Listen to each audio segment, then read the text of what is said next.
Welcome everybody to another iceberg. Because it's the spooky season, and it's been a tradition of the channel to do spooky icebergs every October, I have decided to do the Friday the 13th Iceberg. Easily my favorite slasher film series, although Nightmare on Elm Street probably has the better good movies, but also the worse bad movies. But yeah, I'll be talking about weird lore, fan theories, cut content, controversies, crossovers, and a lot of cancelled films. Seriously, like a third of this video is just going to be cancelled films. Why are there so many of them? Before I begin, if you end up liking the video, leave a like and drop a comment about your favorite entry. Maybe even subscribe. I've got plenty of other icebergs, like ones based on Alien and Predator, Call of Duty, Godzilla, Dead Space, Transformers, Gears of War, Jurassic Park, etc. And I don't plan on stopping anytime soon. So without further ado, let's begin. Are Friday the 13th and Nightmare on Elm Street canon to each other? Kinda. A lot of people would say no, because some people consider Freddy vs. Jason to be non-canon. More on that debate a bit later. But Freddy Krueger's shown up in another Friday film. He appears very briefly at the end of Jason Goes to Hell, where he literally drags Jason's mask into hell. So this would mean that the two franchises are canon, right? Well, I don't know. If this scene was an after-credits scene, then I would just chalk it up to being a non-canon tease for Freddy vs. Jason. But the film literally ends with Freddy's cameo. I personally look at it like this. They're two different continuities, but Freddy Krueger exists in both of them. But this is all assuming that Freddy vs. Jason is non-canon. But if Freddy vs. Jason is canon, which a lot of people believe, then yeah, the films take place in the same universe. 1989 game. Friday the 13th for the NES, released in February of 1989 and developed by Atlas, is the first ever Friday the 13th video game. It's also the most infamous Friday the 13th game. Instead of playing as Jason, you play as camp counselors traveling around Camp Crystal Lake in order to defeat Jason 3 times. As you travel around the camp, crows, wolves, and zombies will show up to attack you. For the most part, you play the game like a side-scroller, but would change into a front-facing style minigame where you face off against Jason inside of a cabin. But Jason's not the only Voorhees you gotta worry about. Pamela Voorhees' ghost appears as a boss fight, and for some reason looks like the severed floating head of Medusa. While the game has a cult fanbase nowadays, the game was received extremely poorly when it was released, with players and critics alike complaining about the game's insane difficulty and mediocre gameplay mechanics. It was even listed as one of the worst video games ever made by various magazines in the late 1990s. Because of its importance as the first Friday the 13th video game, a skin based on Jason's appearance in the game was released in the 2017 Friday the 13th video game, called Retro Jason. Jason vs. Carrie. So Friday the 13th Part 7, The New Blood, is known for being the Friday film where Jason battles a woman with psychic powers. Many people believe that this film only came to be after a crossover film between Friday the 13th and the Carrie franchise was cancelled. Basically, Tina in the film was supposed to be a copyright-free Carrie. However, this story isn't actually true. While Tina is directly inspired by Carrie, there was never a Jason vs. Carrie movie in development. This myth comes from the fact that one of the film's writers, Daryl Haney, suggested the idea of Jason battling a woman with psychic powers. And one of the film's producers, Barbara Sachs, described the film as, quote, Jason vs. Carrie. So Carrie's name was brought up, but only as an example. There wasn't any attempt by Paramount to get the rights to Carrie. Savini Jason? Savini Jason is a variation of Jason Voorhees, found exclusively in the 2017 Friday the 13th video game. Created for the game, this version of Jason is meant to be Jason after he claws his way out of hell after the events of Part 9. Instead of using a machete, he uses the Devil's Pitchfork after he killed Satan for it. He's designed by legendary makeup artist and special effects technician Tom Savini, who worked on the original Friday the 13th and Friday the 13th Part 4. While many fans love Savini Jason, many fans also hate him, not because they actually hate him, but because Savini Jason was never actually released. Well, he was released, but only to players who donated to the Kickstarter campaign for the game, meaning most players don't have access to Savini Jason. There have been a few accidental releases of the character, though. In mid-2017, the skin was accidentally released as paid DLC on PlayStation Network, and released as a free download on the Xbox Marketplace. However, these accidental releases were quickly shut down.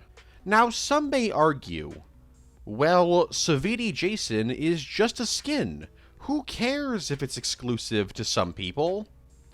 And honestly, if that were the case, I would actually somewhat agree. But Savini Jason isn't a skin. He's his own character with his own stats. And he's one of, if not the most powerful Jason in the game. Parts 2, 3, and 4 take place over the same week. When it comes to film sequels, very few of them take place immediately after the events of the previous film. And even fewer film series have 3 films in a row that take place immediately after each other. The Friday the 13th franchise is one of the few to actually do that. Friday the 13th Part 2 begins on July 12th, 1984, and ends on July 14th. Part 3 begins on July 15th, and ends on July 16th. And finally, Part 4 begins on July 17th, and ends on July 18th. This is pretty interesting, because these are also the only 3 Friday films in the original continuity to have Jason be a human. So it's pretty neat that human Jason just had one crazy week before becoming a zombie years later. Scrapped Friday the 13th the game content. In 2018, development on post-launch content for Friday the 13th the game came to a close. Not because the studio, IllFonic, wanted to stop development, but because of complications with the license caused by the lawsuit with Victor Miller. More on that in a little bit. Because of this, an enormous amount of content for the game was scrapped. Skins, maps, characters, kill animations, and more. Here's a rundown on some of the things that we know were cancelled. An entire map based on the Grendel space station from Jason X was scrapped. Not only that, but Uber Jason from the film was going to be a playable character. But Uber Jason wasn't the only Jason X character scrapped from the game. The extremely underrated character, KM, was scrapped as well. She would have been a hero similar to Tommy. There was also going to be a mode called Paranoia, based around Part 5, where Jason wouldn't appear at all. Instead, counselors would run around the map looking for Jason's mask, and upon wearing it, they would become the killer.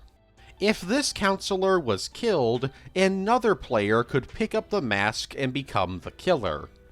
The counselor who was the killer could also take off the mask and pretend not to be the killer in order to sneak around. Basically, it would have been similar to Among Us. Various cosmetic DLCs, like the Prom Pack and Slumber Party Pack, were cut as well. 2 different maps based on Part 8 were scrapped. One based on the SS Lazarus boat, and the second being a map of New York City. Although, these maps may never have been intended to be playable in the standard game modes, as they were going to be part of the Lazarus experience. Basically, the spiritual successor to the virtual cabin mode. There was also supposed to be some kind of rework for Retro Jason. Basically, he would go from a skin for Part 3 Jason to being his own character. A sandbox mode was also in development, which would have allowed players to free roam maps. There was also supposed to be a Final Girl DLC pack that would have added various skins based on Final Girls of several Friday films, such as Alice from the original film. A new form of collectible would have also been added to the game, where you would find old photographs that would explain Pamela Voorhees' descent into madness. And finally, the game would have also had car customization. Some of this cancelled content was restored by fans of the game via mods. Mortal Kombat. In 2015, Jason Voorhees was added into the fighting game Mortal Kombat X as a DLC character.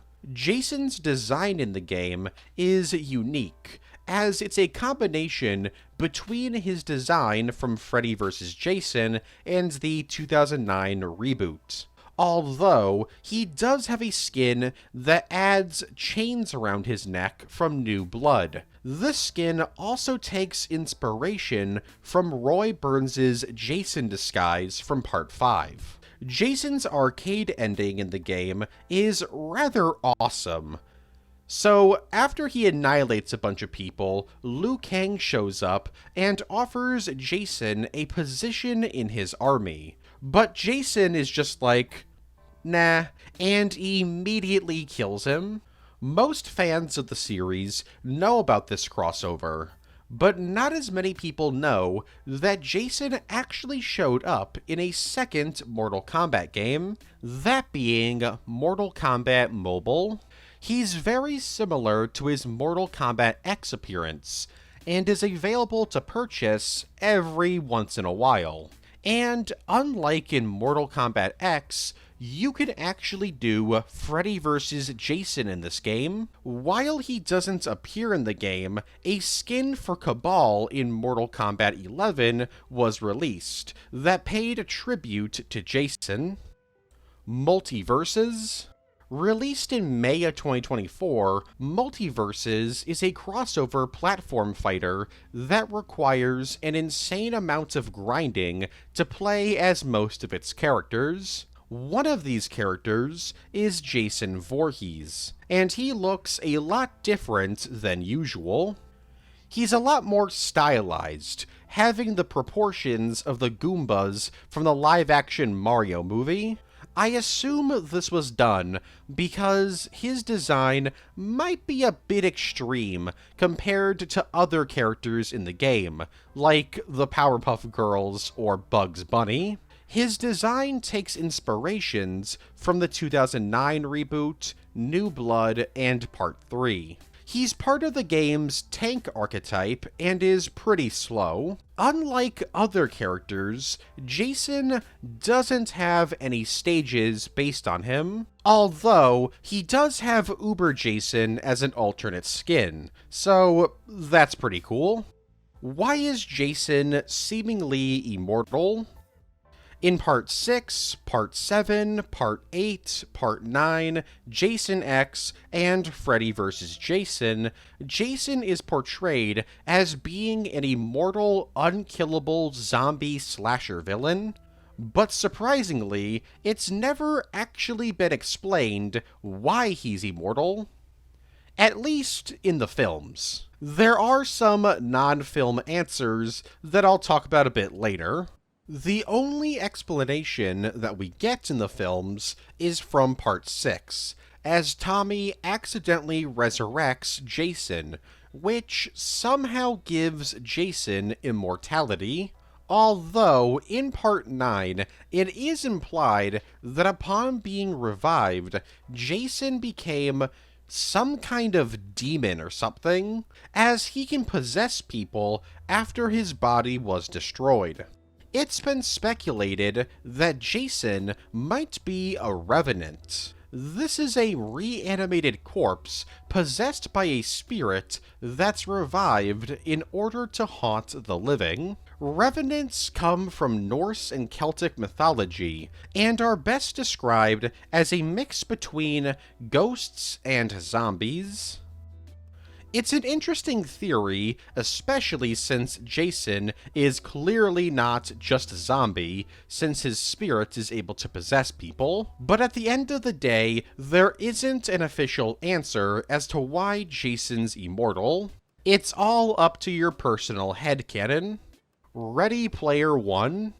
In the 2018 film Ready Player One, Jason makes two different cameo appearances. The first one features him fighting two of the film's supporting characters, and by fighting, I mean getting absolutely annihilated almost immediately.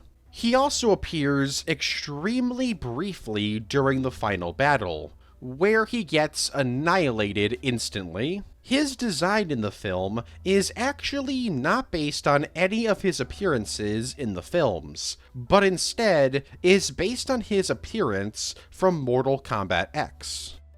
Terrordrome: Rise of the Boogeymen.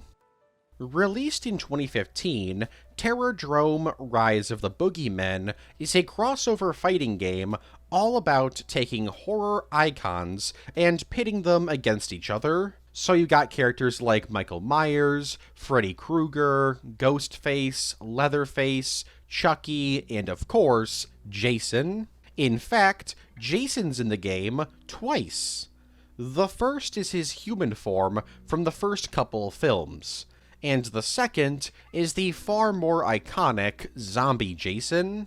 Each character in the game has their own story mode, which means that both Jasons have their own stories. It's revealed here that some supernatural lightning zapped Jason, which split him into two entities, the undead Jason and the alive Jason. This is where their stories diverge. Human Jason is confused as to what happened, and is even more confused why the spirit of his mom is guiding undead Jason and not him. After battling a bunch of other horror icons, alive Jason defeats undead Jason in a fight, and is about to execute him when Chucky comes in and challenges alive Jason to a fight.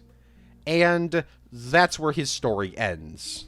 As for undead Jason, his mother's spirit tells Jason to find Ash Williams and to take the Necronomicon from him. So undead Jason tracks him down and beats Ash in a fight, taking the book. But right after this, it's revealed that a bunch of Deadites had pretended to be Jason's mom, and tricked Jason into getting the Necronomicon for them. Jason's not a fan of that, so he kills the Deadites before returning to Crystal Lake. Terrordrome Rise of the Boogeymen was a fairly popular game when it was released. However, there was a problem with it.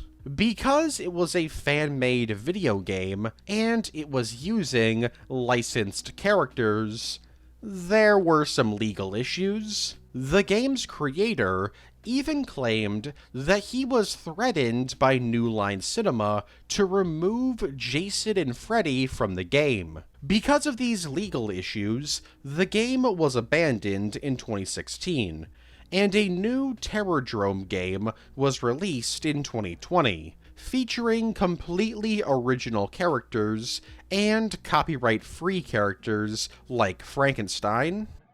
Jason Universe. So, I'll admit, this probably shouldn't have an entry on the iceberg, but I really wanted to include it because of its really dumb name. Jason Universe just sounds like a fan-made sequel fanfiction to Jason X. Also, I get it, like, you got the 1 and 3 in the word universe, like, 13, but it looks really dumb. Anyways, I should probably explain what this is.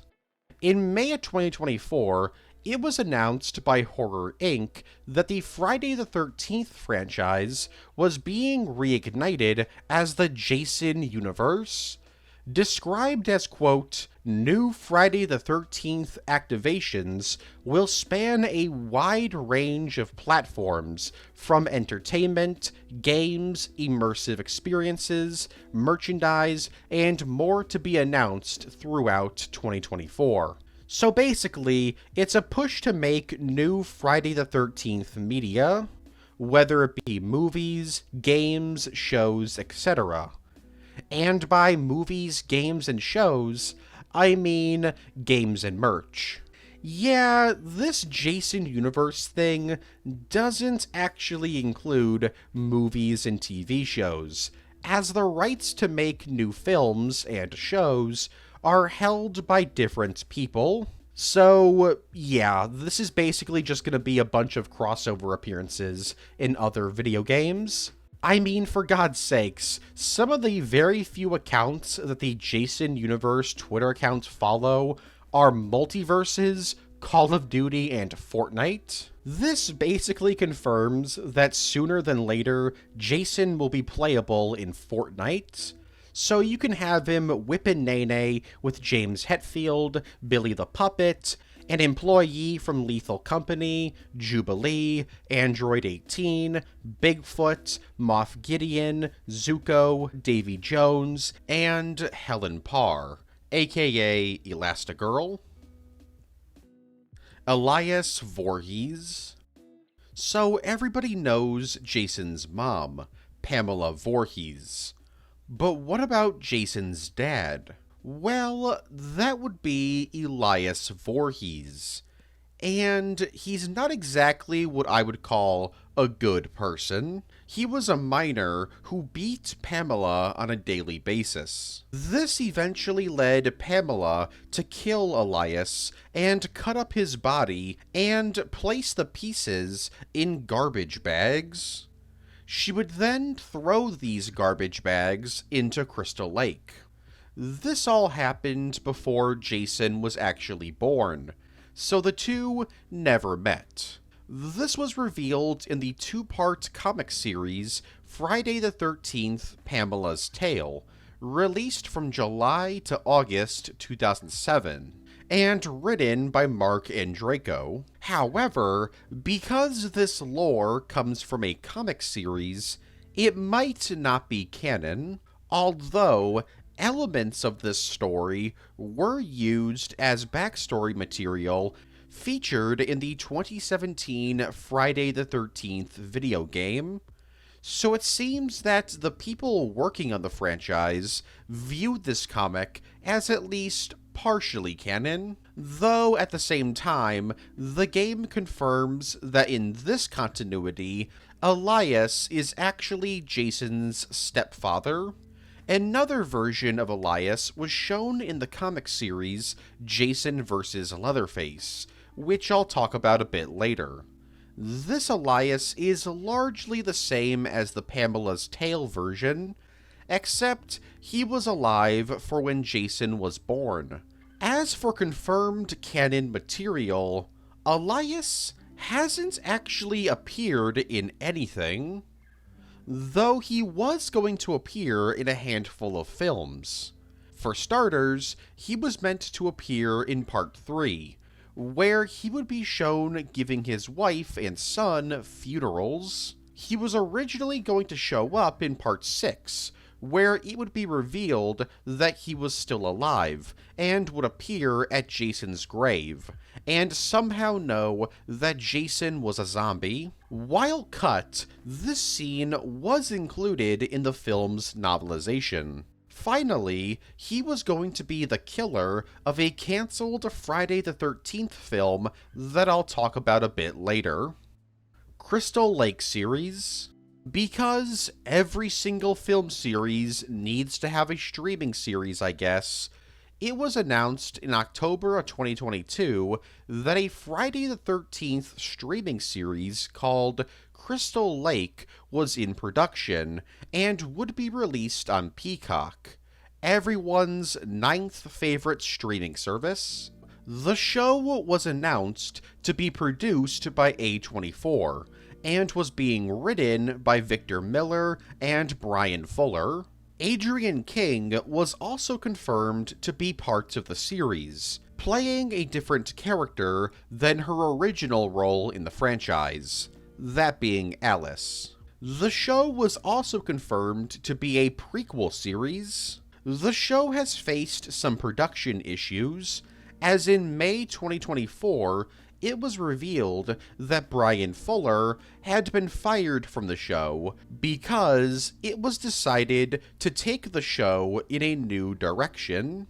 Apparently, A24 execs thought the show was going to be too dark, so in an attempt at making the show lighter, they fired him. Shortly after this, Brad Kane was hired to be the new showrunner, and production continued. As of right now, there's not really anything else known about this show, outside of it being scheduled for release in October of 2025. Deleted scenes. Every film features deleted scenes, and the Friday the 13th series is no exception. Here's a few deleted scenes from each of the Friday the 13th films. For the original film, Annie and Jack's deaths were originally going to be more gruesome, with a lot more blood. Originally, Pamela Voorhees' death was going to be longer, and you would actually hear her head hit the ground. And finally, Claudette's death was actually going to be shown. For Part 2, originally, Alice's death was going to be far more gruesome. The film was originally going to end with Pamela Voorhees' severed head opening her eyes and smiling. And originally, Sandra's bare breasts would have been seen shortly before her death. This was cut because, it turns out, Sandra's actress, Marta Kober, lied about her age. She wasn't an adult. So, for very obvious reasons, they removed all of the footage of her topless from the film. For Part 3, the film's original ending had Chris having a nightmare about an unmasked Jason decapitating her, before waking up in a cop car. There was supposed to be a scene where Shelley would pop a champagne cork in Fox's face as she's driving her motorcycle, causing her to crash. And originally, Ollie was going to be shown to have survived his encounter with Jason. As for part 4, there was supposed to be a scene where Doug and Sarah would just chill out with each other in a bedroom. There was originally supposed to be a scene showing Trish doing some exercises before being interrupted by her mother, who asks her to pick up a car part. And there was supposed to be a scene where Tommy would show Rob a toy guillotine that he made. Tommy would then prank Rob by severing a fake arm. As for part 5, there was supposed to be a scene where Robin and Joey would be flirting in the barn. Robin would put candy in Joey's mouth, and every time he ate them, Robin would kiss him. Originally, Violet was going to be killed by Roy Burns by getting slashed in the crotch with a machete. However, the film's producers found this to be in poor taste, so they changed her death. And the film's opening scene was supposed to be about Tommy having a nightmare about becoming a serial killer while trying to find Jason's body. Upon discovering Jason, Jason would wake up and attack him, causing Tommy to wake up. As for part 6, originally, there was supposed to be a scene showing Deputy Rick trying to free himself from the jail cell he was trapped in. When Tommy alerts the police about Jason, he was originally supposed to ask the sheriff why they didn't cremate Jason. The sheriff would tell him that they were going to cremate him, but Elias Voorhees had sent them a bunch of money to guarantee they gave Jason a proper funeral. And originally, Sheriff Garris's death was far more graphic. As for part 7, there was supposed to be a scene where Tina hallucinates that her father is a zombie. He would emerge from Camp Crystal Lake and drag Jason into the water before coming back up and looking normal. There was supposed to be a scene where Eddie would ask Russ what his chances are at hooking up with Melissa. Russ would tell him that she's out of his league, to which Eddie would say, "Hey, you think I can't handle rejection?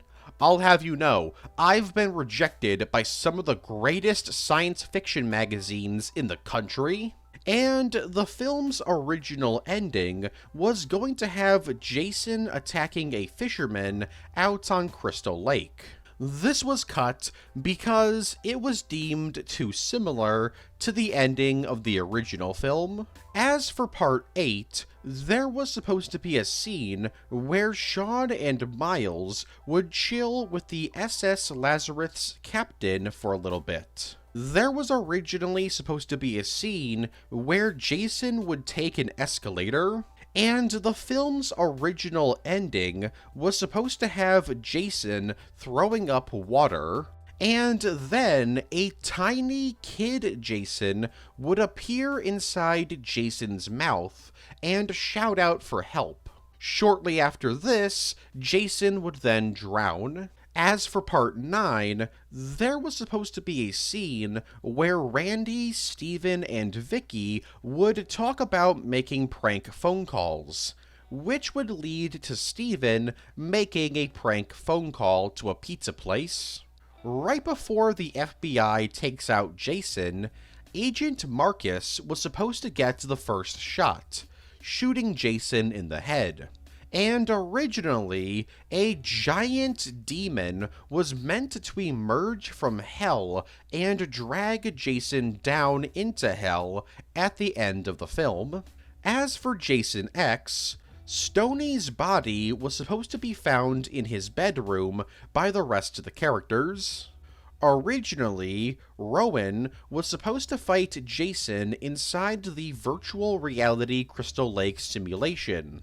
And in this simulation, Jason would kill a simulation version of Pamela Voorhees in order to show just how evil he had become. And the knife fight between Jason and Brodsky was supposed to go on for much longer.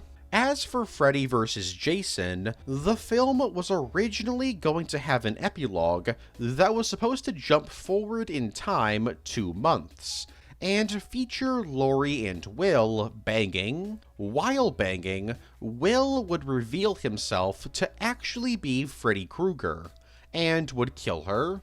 The scene at the rave was originally supposed to last much longer, and probably the most famous deleted scene in the franchise, the original ending of Freddy vs. Jason was supposed to have Pinhead from the Hellraiser franchise show up and take Jason and Freddy to hell, asking them, "What seems to be the problem, gentlemen?" This was scrapped because of licensing issues with Hellraiser. And finally, as for the 2009 reboot, Chelsea's death was originally a bit different. After being hit by the boat, Jason would appear on the shore and motion with his finger for her to get out of the water. Confused, tired, and just having been hit by a boat, Chelsea would drown. A scene at the local police station was cut, where Officer Lund would ignore Clay's 911 call, believing it's a prank. He would then go make some popcorn. And finally, Jason's death was originally different. Instead of being hung, his neck would be snapped, and his mask would fly off. Whitney would also never stab him with his own machete. The lawsuit. So one of the reasons why we haven't gotten a new Friday the 13th film in over a decade is because of a complex lawsuit between Victor Miller, the writer of the original Friday the 13th film, and Sean Cunningham, the director of the original Friday the 13th film. In 2016, Victor Miller filed a copyright termination to regain the rights to the Friday the 13th franchise. And while a judge ruled for the rights to go back to Miller, Sean Cunningham fought the decision, which escalated the lawsuit, causing it to last a lot longer than anyone expected. Cunningham claimed that Miller was hired to write the original film as an independent contractor, which means he wouldn't have the rights to the script. However, the courts disagreed with this statement and found Victor Miller to not be an independent contractor. This lawsuit eventually came to an end in September of 2021, when Miller finally won the lawsuit and received the rights to the Friday the 13th franchise. Not only that, but Victor Miller also received the rights to kid Jason Voorhees, and that's it. If he were to write or produce a new Friday the 13th film, he can't use adult Jason or even the hockey mask. Also, Miller only won the rights to the Friday franchise in the US. The international rights are still kept by Cunningham. Because of this lawsuit, all Friday the 13th film efforts from 2016 onwards have been shut down, and the 2017 video game had its development on new content shut down as well. As revealed by Cunningham in May of 2024, a new Friday the 13th film won't be made until, at the very least, 3 more years. Although, according to him, it's actually not because of the lawsuit, but instead, It's because he doesn't think that movie studios would risk putting money into a horror project like Friday the 13th. Personally, I don't buy that at all, or just think that Cunningham is wrong, because as we've seen from recent horror films, people still really like the genre, and they make quite a bit of money. Never Hike Alone. Released in October of 2017, Never Hike Alone is a Friday the 13th fan film directed by Vincent DiSanti. The film follows a man named Kyle as he hikes alone in Camp Crystal Lake. And during his hike, he comes into contact with Jason Voorhees. I won't go further into the plot, because the film's free on YouTube. Go watch it for yourself. Not only is the film free on YouTube, but also its uncut extended version, and its sequel and prequel. The prequel, Never Hike in the Snow, and the sequel, Never Hike Alone 2. There's also going to be a third and fourth film in the series, and I imagine that they'll be free on YouTube as well. Now, I don't normally cover fan films and icebergs anymore, but these films are notable for two major reasons. The first is that the series involves actors from official Friday the 13th films. Tom Matthews, the actor who played Tommy in Friday the 13th Part 6, reprises his role in multiple installments in Never Hike Alone. And Douglas Tate, who played Jason very briefly in Freddy vs. Jason, was going to reprise the role in Never Hike in the Snow, but had to drop out due to scheduling issues. And the second reason this series is so notable is because this fan film series has actually been acknowledged by official Friday the 13th media. Friday the 13th Killer Puzzle was a mobile game available for download from January of 2018 to January of 2023. And featured a variation of Jason called Ghost Jason that was inspired by Jason's appearance in Never Hike Alone. Stay tuned for more of the Friday the 13th movie marathon only on Spike TV. He was a quiet guy, a bit of a loner, and a really big hockey fan. Let TNT give you the creeps with 5 of the best Friday the 13th movies, all in one night. Try and survive a Friday the 13th marathon, starting tomorrow night at 8 on TNT. Friday the 13th, the series, coming up next on the Sci-Fi Channel. The original Jason Takes Manhattan. One of the main criticisms about Part 8 is that despite being called Jason Takes Manhattan, only the final act takes place in New York City, with the rest of the film taking place on a boat. Well, originally, the film was only supposed to take place on a boat in the first act. The rest of the film would be set in New York City, with scenes involving Jason attacking people on the Brooklyn Bridge, at a Broadway show, a Fifth Avenue department store, a boxing match at Madison Square Garden, and even the top of the Statue of Liberty. So, what happened? Well, it's pretty simple.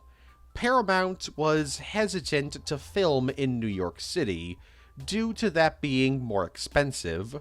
So it was decided that only the final act would take place there, instead of most of the film. The Necronomicon and the Kandarian Dagger in Jason Goes to Hell. In Part 9, when Steven is investigating the Voorhees household, he stumbles upon the Necronomicon, the Book of the Dead. While the Necronomicon is a creation of H.P. Lovecraft, this version of the book is designed after the version of the book featured in the Evil Dead franchise, suggesting that perhaps the Friday the 13th series is set in the same continuity as the Evil Dead series. This is backed up by the fact that the Voorhees dagger used to kill Jason looks extremely similar to the Kandarian dagger from the Evil Dead franchise. Scrapped sequel to The New Blood. While Part 8 is technically the sequel to Part 7, The New Blood, originally the plan was for Part 8 to be a more direct sequel with Tina Shepard returning as the film's protagonist. The crew that worked on The New Blood pitched ideas for this film to producer Barbara Sachs.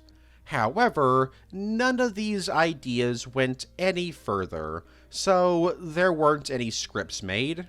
One idea was for Tina to become a consultant for teens with telekinesis powers, which would lead to her and her students battling Jason.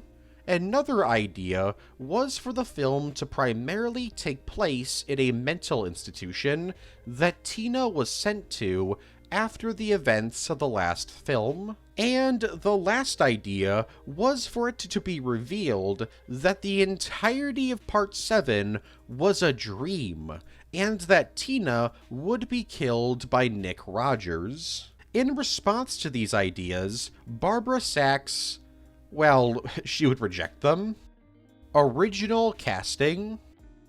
Just like with every other film or show ever made, some actors just didn't make the cut when they auditioned for roles in the Friday the 13th series. That, or they declined a role offered to them. Here's a list of some actors who either auditioned for roles, were offered roles, or were considered for roles, but for whatever reason, didn't end up getting the part. For Alice Hardy, Sally Fields was considered for the role.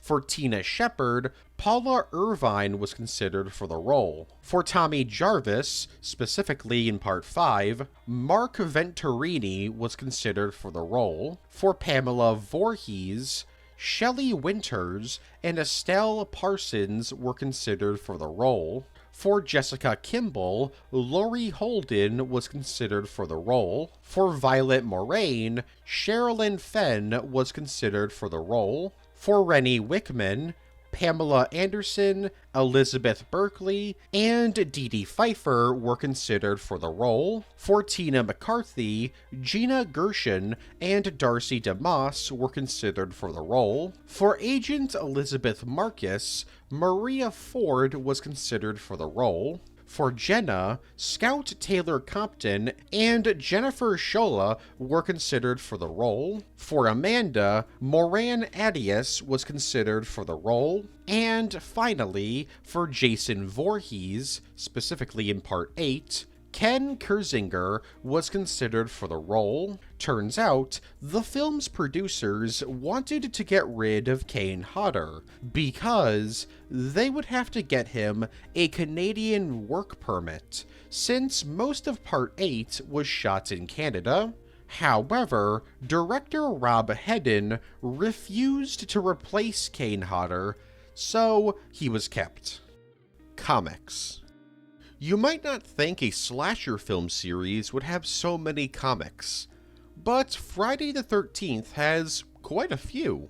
And surprisingly, only one of these comics is an adaptation of a film. That being Part 9, Jason Goes to Hell. Everything else is an original story. The comic rights to the Friday the 13th franchise have been owned by quite a few companies over the years, from Topps Comics, Avatar Press, and even DC, under their Wildstorm imprint. While there's only one film adaptation, there are quite a few comics that serve as sequels to films, like Freddy vs. Jason and Jason X. I'll talk about those stories in their own entries. Other comics have Jason just doing his thing and killing people, while others have Jason battling PMC groups. I'm referring to the Friday the 13th special, released in May of 2005 and written by Brian Pulido. This is a one-shot comic about a woman named Laura Upland who hires a paramilitary group to take down Jason. One thing that all of these comics have in common is that they're all non-canon to the films. They all take place in their own little continuities.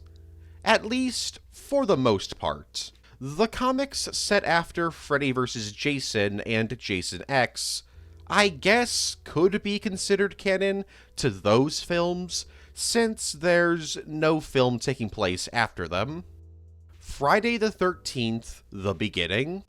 In November of 2018, it was revealed that Clint Ford was hired to write a new Friday the 13th film that would serve as a prequel to the entire franchise. The film, titled Friday the 13th, The Beginning, would be about Pamela Voorhees, following her story from childhood in 1946 all the way until she began her killing spree in the original film. Not only that, but the film would explore Jason's childhood and his motivations for killing. Clint Ford described the film as being very different from any other installment in the series, as unlike the other 12 films, this film wouldn't be a slasher film. Instead, the film would be more of a psychological thriller, as Pamela slowly descends into madness. Despite this, there would still be some gore in the film, so people would still die. Ford has also said that the film would be set in the original film continuity and have various connections to previous films, not just the original film. And sadly, that's all we know about this film. The script has never been released publicly, and obviously, the film never ended up happening. So, why didn't this film happen?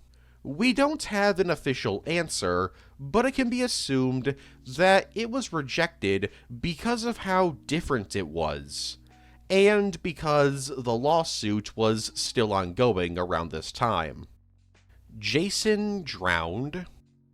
So in the original Friday continuity, Jason Voorhees never actually drowned, but instead went into hiding for whatever reason after almost drowning. Originally, he did drown, but it was retconned that he never actually did in the first place. Now, some have theorized that in actuality, Jason did drown as a kid. But if that's the case, how come he's human in parts 2 through 4? Well, that's the thing. He's not.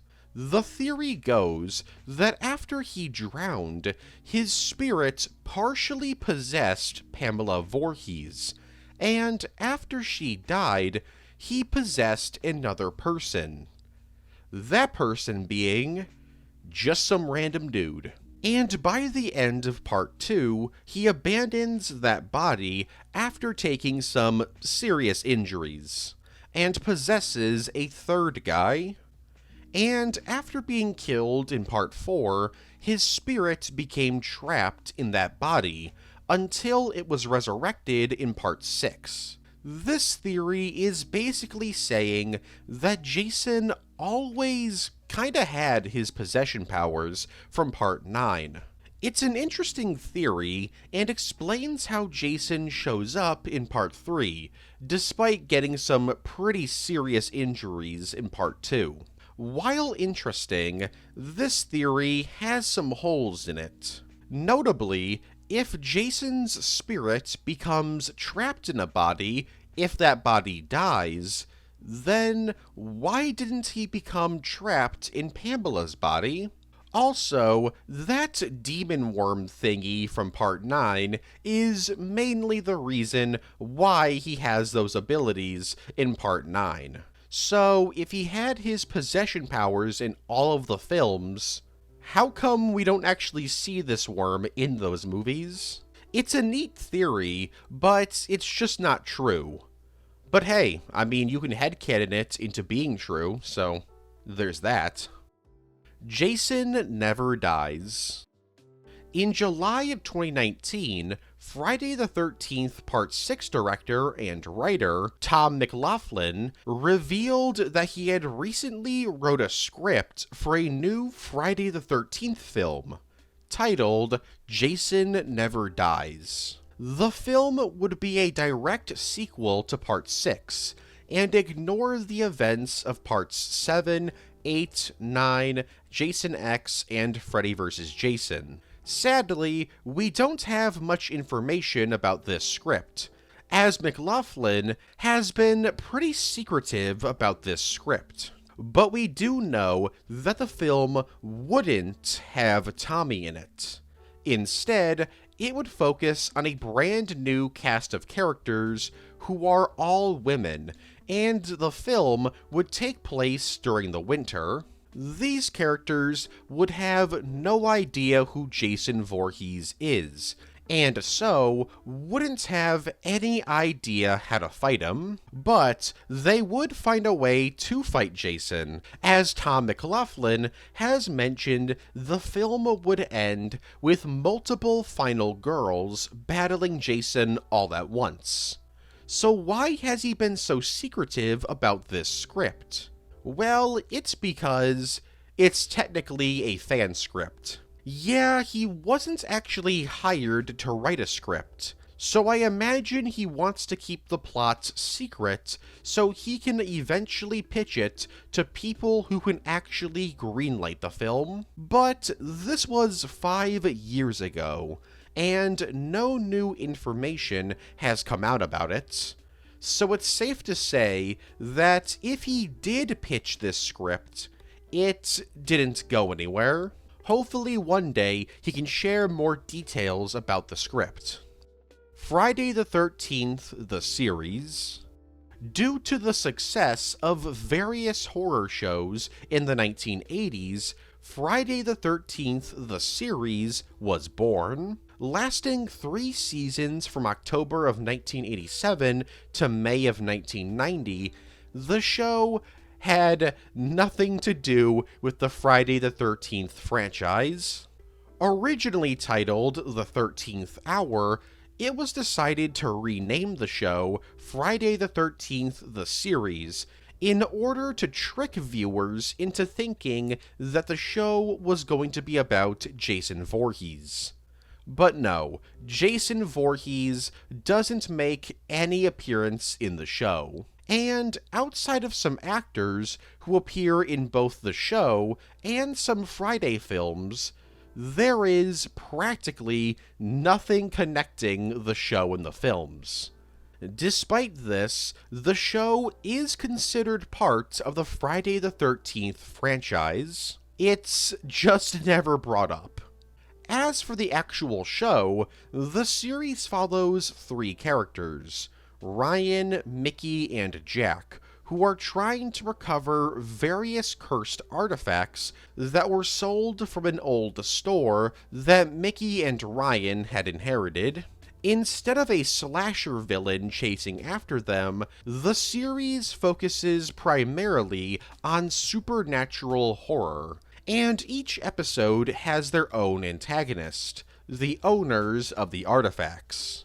They're usually doing something wacky with the artifacts, and usually die by the end of the episode, whether it be via Russian roulette, shot to death, a car crash, or they're dragged into hell by pirate ghosts. Some of the artifacts are really weird.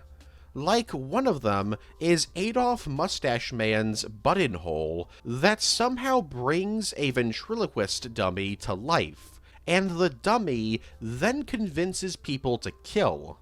There's also a time-traveling car radio that only works when it's smeared with blood, and a living scarecrow that kills people. There's also just vampires in the show's universe. The show was eventually cancelled due to low ratings, and was actually cancelled during filming of the third season, which cut that season's episode length down 6 episodes. This show remains a very strange oddity in the franchise. Jason vs. Leatherface. So Freddy Krueger wasn't the first slasher villain that Jason's gone up against. The only other slasher villain that he's faced off against in official media is Leatherface from the Texas Chainsaw Massacre franchise. However, unlike Freddy, who got to cameo in a Friday film and later had an entire crossover film with Jason, and then 2 crossover comics, Leatherface has only ever had a single crossover comic series with Jason. Oh, and I guess you can have them fight in Mortal Kombat X. Released from October of 1995 to January of 1996, and written by Nancy A. Collins and David Imhoff, Jason vs. Leatherface is a 3-issue crossover comic published by Topps Comics that sees Jason and Leatherface fight. But Leatherface isn't the only Texas Chainsaw character to appear in the comic. The Hitchhiker and the Cook from the first 2 films also appear in the series. The story begins with Crystal Lake being hit hard with pollution, so some people try to clean the lake by scooping stuff out of it, accidentally catching Jason in the process. When Jason wakes up, he's on a train heading towards Texas, but he kills some people on that train, which causes it to crash. So Jason then stumbles out of the wreck and finds a dude. This dude is being chased by Leatherface and the Hitchhiker. Because Leatherface thinks that Jason is gonna help the guy, the 2 fight. But the fight stops when Jason kills the guy. So Leatherface and the Hitchhiker decide to become friends with Jason. But Jason's just like, I'm gonna go along with this, but I'm gonna kill both of you at some point. So Jason stays at the Leatherface house for a little bit, but refuses to eat anything they make, since he's not a cannibal. While chilling with them, Jason becomes genuine friends with Leatherface, and learns that this family is the product of a word I can't say. In response to this, Jason's just like, huh? What? The story comes to an end when the Hitchhiker attacks Leatherface, causing Jason to defend his friend. In the resulting fight, Jason battles the family, and since family comes first, Leatherface turns on his friend, and the 2 have a rematch. However, the fight doesn't actually have a winner, as Jason is knocked out by the Hitchhiker while distracted. Jason's then thrown into a lake by the family, and when he wakes up, Jason decides that his vacation is over and heads back to Crystal Lake. The comic is all around a pretty fun read, and this is coming from somebody who doesn't really like the Texas Chainsaw Massacre films. There are some good ones, but my god, is there a lot of bad ones. Obviously, this comic is set in its own little continuity, and it's a little strange, as in this continuity, Jason's mom isn't named Pamela, but instead Doris. Friday the 13th Camp Blood, The Death of Jason Voorhees. In October 2009, it was revealed that a sequel to the 2009 reboot of Friday the 13th was in development, and would be released in August of 2010. It was then announced in December of 2009 that Damian Shannon and Mark Swift were being brought in to write the sequel. It would be revealed years later, in 2017, that this sequel was titled Friday the 13th Camp Blood: The Death of Jason Voorhees. In April of 2010, it would be revealed by producer Brad Fuller that the sequel was cancelled. Although, this wasn't actually true. Instead, the film was simply put on hold, which Fuller would later clarify, stating that the film was on hold because Warner Bros. And New Line Cinema were in the process of limiting the amount of films they make every year.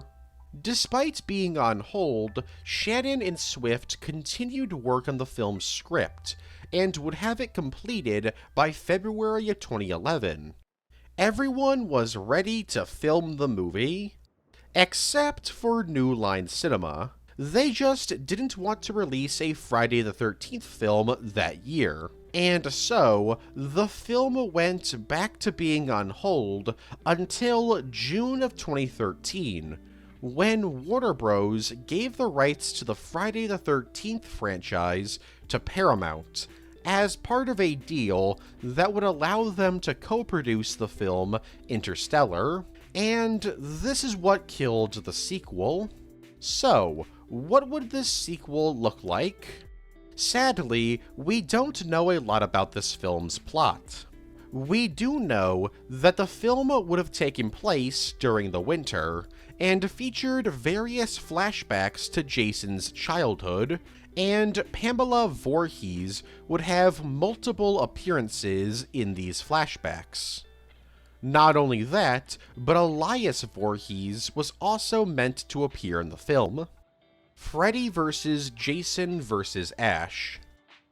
Probably the most well-known Friday the 13th comic, Freddy vs. Jason vs. Ash is a 6-issue miniseries released from November of 2007 to March of 2008, and written by James Kuharic. As the title suggests, this comic is a crossover between the Friday the 13th franchise, Nightmare on Elm Street franchise, and the Evil Dead franchise. And it's also a sequel to the film Freddy vs. Jason, actually being based on a film treatment for a sequel to Freddy vs. Jason by Jeff Katz. But Jason and Freddy aren't the only characters who return from that film. Laurie and Will from Freddy vs. Jason also return, but their return is extremely short. They appear for like a second, and then they're killed by Jason in issue 1. The plot of the comic is set 5 years after the film, and sees Freddy being trapped inside of the mind of Jason. Being trapped there, Freddy convinces Jason to go find the Necronomicon, since he believes that it will be able to set him free. Meanwhile, Ash Williams is just chilling out, doing his thing, when he hears about Jason's rampage. Believing it to be the work of some Deadites, he plans to stop Jason and gets all of the employees of a local S-Mart to help him. They're not much help though, and most of them die. Freddy is then freed when Jason gets the Necronomicon, and surprisingly, Freddy decides to be nice to Jason. You see, in order to convince Jason to get the Necronomicon, Freddy told him that he could turn him into a, quote, real boy. So Freddy actually uses it to give Jason some intelligence, but doesn't reverse the whole, zombie thing Jason's got going on. Granted, Freddy did this probably not to be nice, but probably because he didn't really feel like fighting Jason right then. Anyways, now freed, Freddy attacks Ash in a dream and makes him relive his horrific experiences from the Evil Dead films. But before Freddy can kill Ash, Jason shows up and is angry he was tricked by Freddy, and so a three-way fight between the characters begins. Freddy even uses the Necronomicon to resurrect some of Jason's victims from previous films, and turns them into Deadites under his control. The fight comes to an end when Ash recites a passage from the Necronomicon, which opens up a portal to the Deadites' realm, sucking Freddy in. As for Jason, he gets trapped under some ice in Crystal Lake. The story would continue in 2009, when Freddy vs. Jason vs. Ash, The Nightmare Warriors, was released, from August to December of 2009. Written by Jeff Katz and James Kuhrick, this 6-issue miniseries sees Jason being freed from Crystal Lake, and Freddy being freed from the Deadites dimension. By who, you may ask? Well, the United States government, because they wanted to use Jason and Freddy's abilities for their own interests. Not only that, but the US government wants to use the Necronomicon to create an army of Deadite soldiers. While this is all happening, Ash teams up with a Jason and Freddy support group. Basically, a group of people who survived encounters with the two killers. This group is made up of a bunch of characters from Friday the 13th films and Nightmare on Elm Street films, like Tommy Jarvis, Tina Shepard, Rennie Wickman, Alice Johnson, Jacob Johnson, Dr. Neil Gordon, and Stephanie Kimball. Together, they plan on stopping Jason and Freddy for good. And speaking of teaming up, Freddy actually convinces Jason to help him wipe out the entire world. Freddy even turns Jason back into a human, and so Jason leads an army of Deadites on Washington, D.C., where Ash and crew battle him and Freddy. Also, Maggie Burroughs from the Nightmare franchise, who's also part of the support group, is corrupted by her father, Freddy Krueger, and becomes his sidekick. Taking up her original name, Catherine Krueger, she's never actually freed from this corruption and is eventually killed. The battle comes to an end when the spirits of dead characters from the Friday and Nightmare films, like Nancy Thompson and the Dream Warriors, show up and help send Freddy back to the Deadite realm. And now that Jason's human again, Tommy is able to kill him. Again. Friday the 13th, Part 13. In June 2013, it was revealed that a new Friday the 13th reboot was in development, with Paramount and Platinum Dunes working together to create it. Various scripts for this reboot were made over the years, and one of these scripts was titled Friday the 13th, Part 13, and was revealed in January of 2017. Breck Eisner was in talks to direct the film, while Aaron Guzikowski was set to write the film. Production was scheduled to begin in March of 2017 for a release date of October 13th, 2017. Everything seemed to be going great, until it was canceled in February of 2017. Yeah, it was only canceled a few weeks after its announcement. Why? Well, remember Rings? The third installment in the American Rings series? You know, the one where they play the spooky ring tape on an airplane? Well, that film was being produced by Paramount, and was released only a few days before the announcement of Part 13's cancellation. It also wasn't a very big success.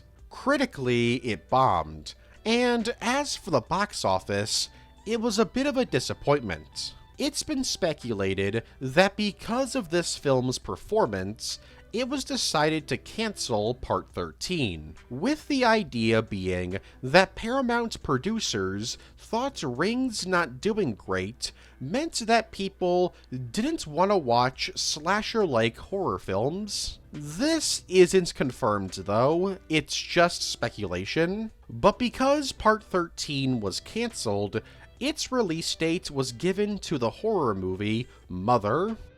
So, what was this film going to look like? Well, it would have been another origin story.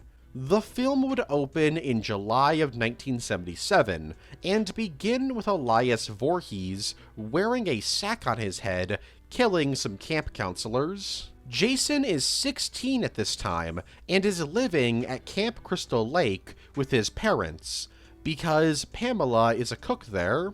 Jason, who is wearing a medical mask to hide his deformities, is brought along with a bunch of other teens to an island in the middle of the lake, where he's then ruthlessly mocked and filmed for his facial deformities. Jason then falls into the lake and swims off into the woods.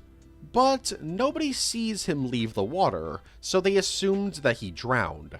Elias ends up killing most of the people who mocked Jason and frames one of them for the murders. The film would then jump to August of 1980, when the camp is reopened as an all-girls camp. Pamela discovers the tape of Jason being bullied, along with evidence that Elias was the murderer. This causes her to snap, and she goes on her own murder spree, killing Elias and multiple people at the camp. Pamela is eventually killed by some campers in self-defense, which reveals that Jason is alive, as when she's decapitated, Jason is heard screaming in the woods as he sees his mom being killed.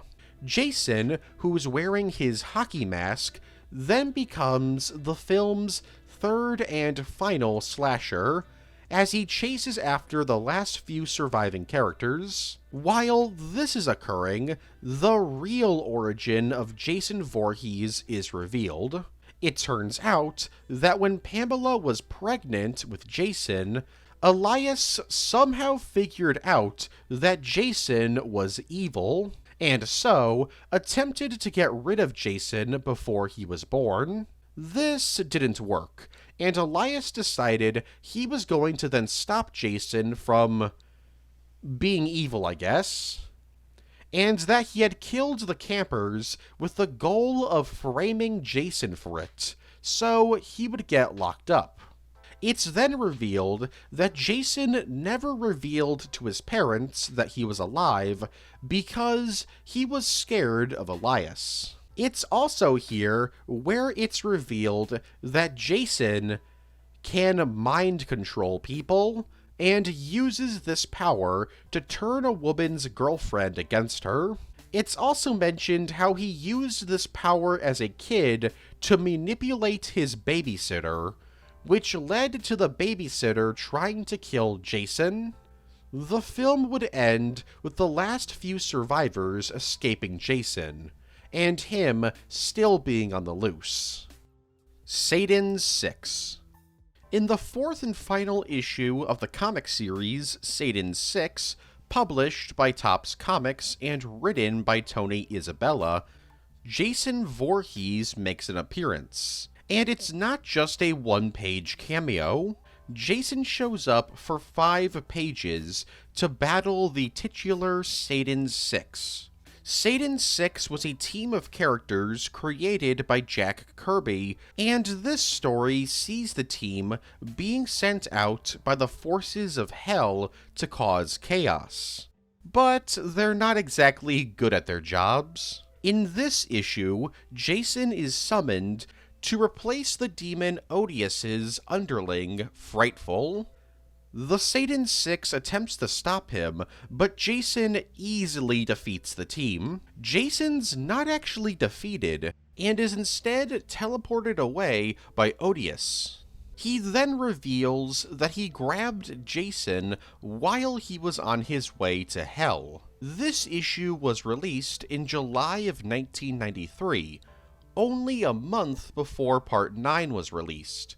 So Jason's appearance was literally just to advertise the upcoming film. Despite being an ad, this comic appearance is extremely notable because it's Jason's very first appearance in comics.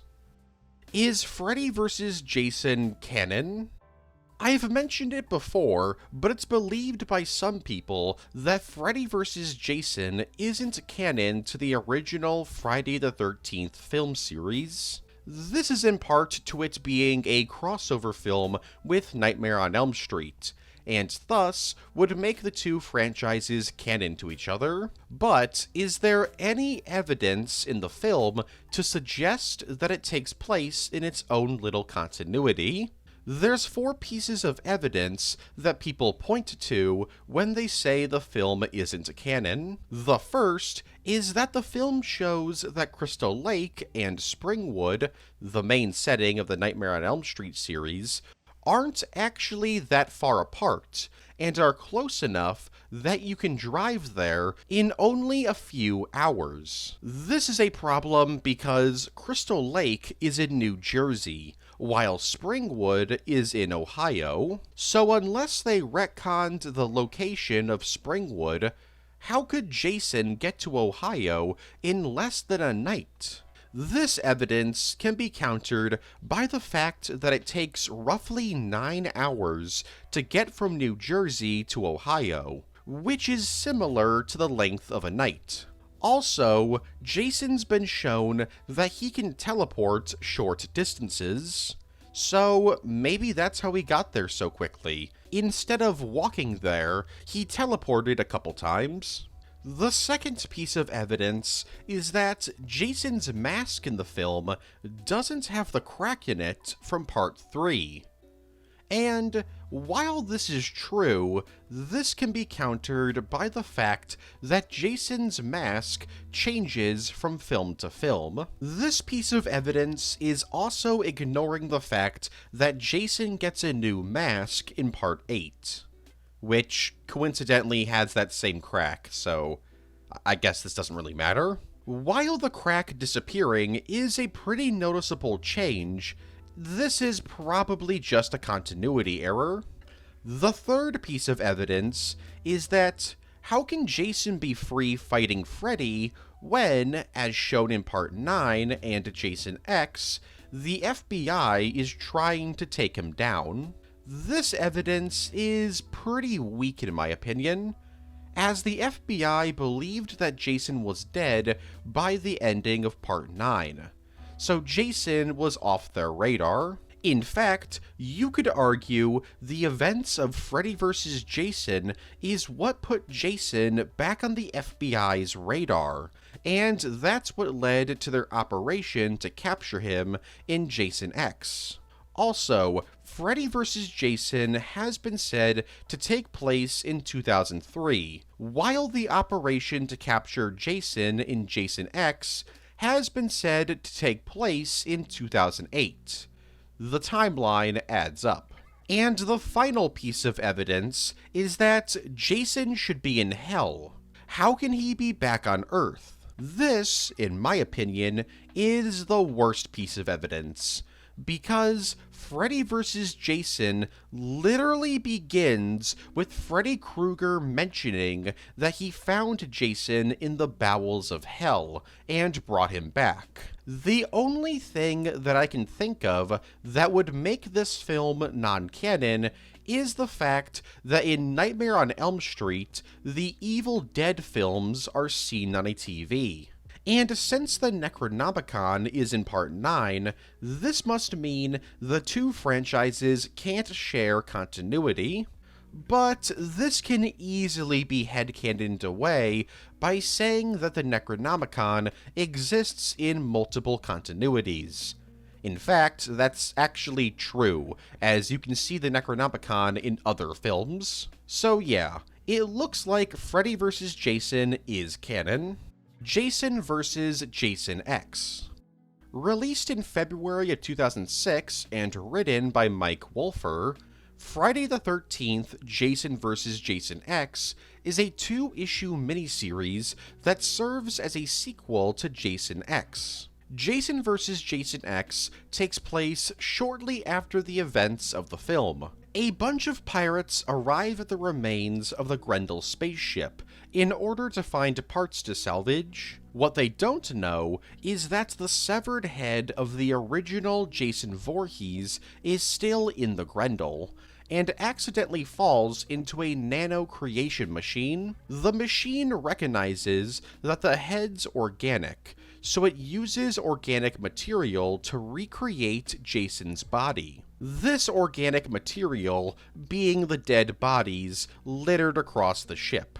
Jason attacks the pirates and kills all of the pirates who boarded the Grendel, but one pirate gets away. This pirate being named Melda, who stayed back on the pirate spaceship. So upon hearing that her crewmates are being slaughtered, she bails and sends out a distress signal, and a resort ship called the Fun Club answers the call. But Melda isn't alone on the ship. Turns out, Jason has actually hidden away in the ship. Upon arriving at the Fun Club, Melda's shocked to learn that the ship is under attack by Uber Jason. Jason quickly meets Uber Jason, and the two begin to fight. The fight brings the two all across the ship, smashing each other through walls, and even hurling body parts of their victims at each other. In an effort to escape, Melda pilots the Fun Club to a nearby planet, where she and an android named Alice escape, while the two Jasons continue their fight on the planet's surface. The fight comes to an end when Uber Jason kills the original Jason and rips out a piece of his brain and puts it inside of his own. Uber Jason is then given visions and memories of Jason's life as a child. With that, Uber Jason is left with a strange feeling that he's never felt before as he stares out into the wilderness. And that's where the story ends. Stay tuned for more of the Friday the 13th movie marathon only on Spike TV. Because Cinemax brings you some favorite tales of terror on Wednesdays. Just look what we're digging up for you in March. Enjoy a good scare at 8 p.m. on Wednesday Horror. Remember the nightmare. Think back to that smile. Hold on to the memories and never forget the face that keeps coming back. Next on Wednesday Horror, when you get that feeling This place is spooky. that makes your skin crawl, Jason's out there. you know he's come back. Think something's wrong? Friday the 13th, Part 2.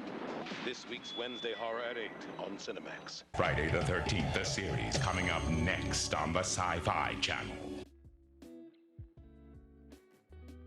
Jason helped out in the original film. So there's a fan theory that states that Pamela Voorhees wasn't the only killer in the original Friday the 13th. The theory goes that Jason was actually helping Pamela out. Who did he kill? Brenda Jones. The people who believe this theory believe that when Pamela sees the corpse of Brenda and says, "What monster did this?" she wasn't lying and was being genuine, and the childlike voice that lured Brenda to her doom was actually Jason. This theory is kind of weird because Pamela has literally been killing people all night. Why would she refer to whoever killed Brenda as a monster? Especially since she was going to do the same thing. In my opinion, this theory is kind of silly. The original Friday the 13th Part 6. Originally, Jason was never meant to return. The plan was for Part 6 to have Tommy be the killer. This is why at the end of Part 5, Tommy is shown wearing Roy's hockey mask and wielding a knife. It was setting up Tommy as the killer. However, this changed very early in the film's development, as Part 5 was received incredibly poorly by fans of the franchise at the time. Because they feared the franchise would die off if they continued with the plan, it was decided to revive Jason Voorhees instead. This made a lot of fans really happy, but not everyone was thrilled. Namely, the actors who played characters who survived Part 5. They had Part 6 in their contracts. However, because it was decided to scrap the original version of the film, all of them had their contracts terminated. David Bruckner's found footage Friday the 13th film. In February of 2015, David Bruckner was hired to direct a Friday the 13th reboot. And shortly after his hiring, the film was given a May 2016 release, and the film was announced to be written by Bruckner along with Ian Goldberg and Richard Nang. However, this script would be rejected, and Nick Antosca was announced to be writing a new version of the film's script. And shortly after that, David Bruckner left the project. So, what was this film going to be like? Well, the original script had the film be a found footage movie. This wasn't actually Bruckner's idea, but instead Paramount's. The film was going to take place in the 1980s, and was more of a monster movie than a traditional slasher film.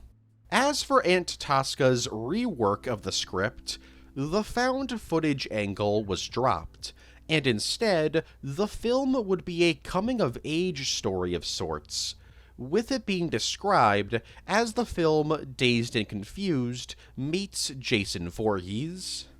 Freddy Krueger is in the Friday the 13th video game.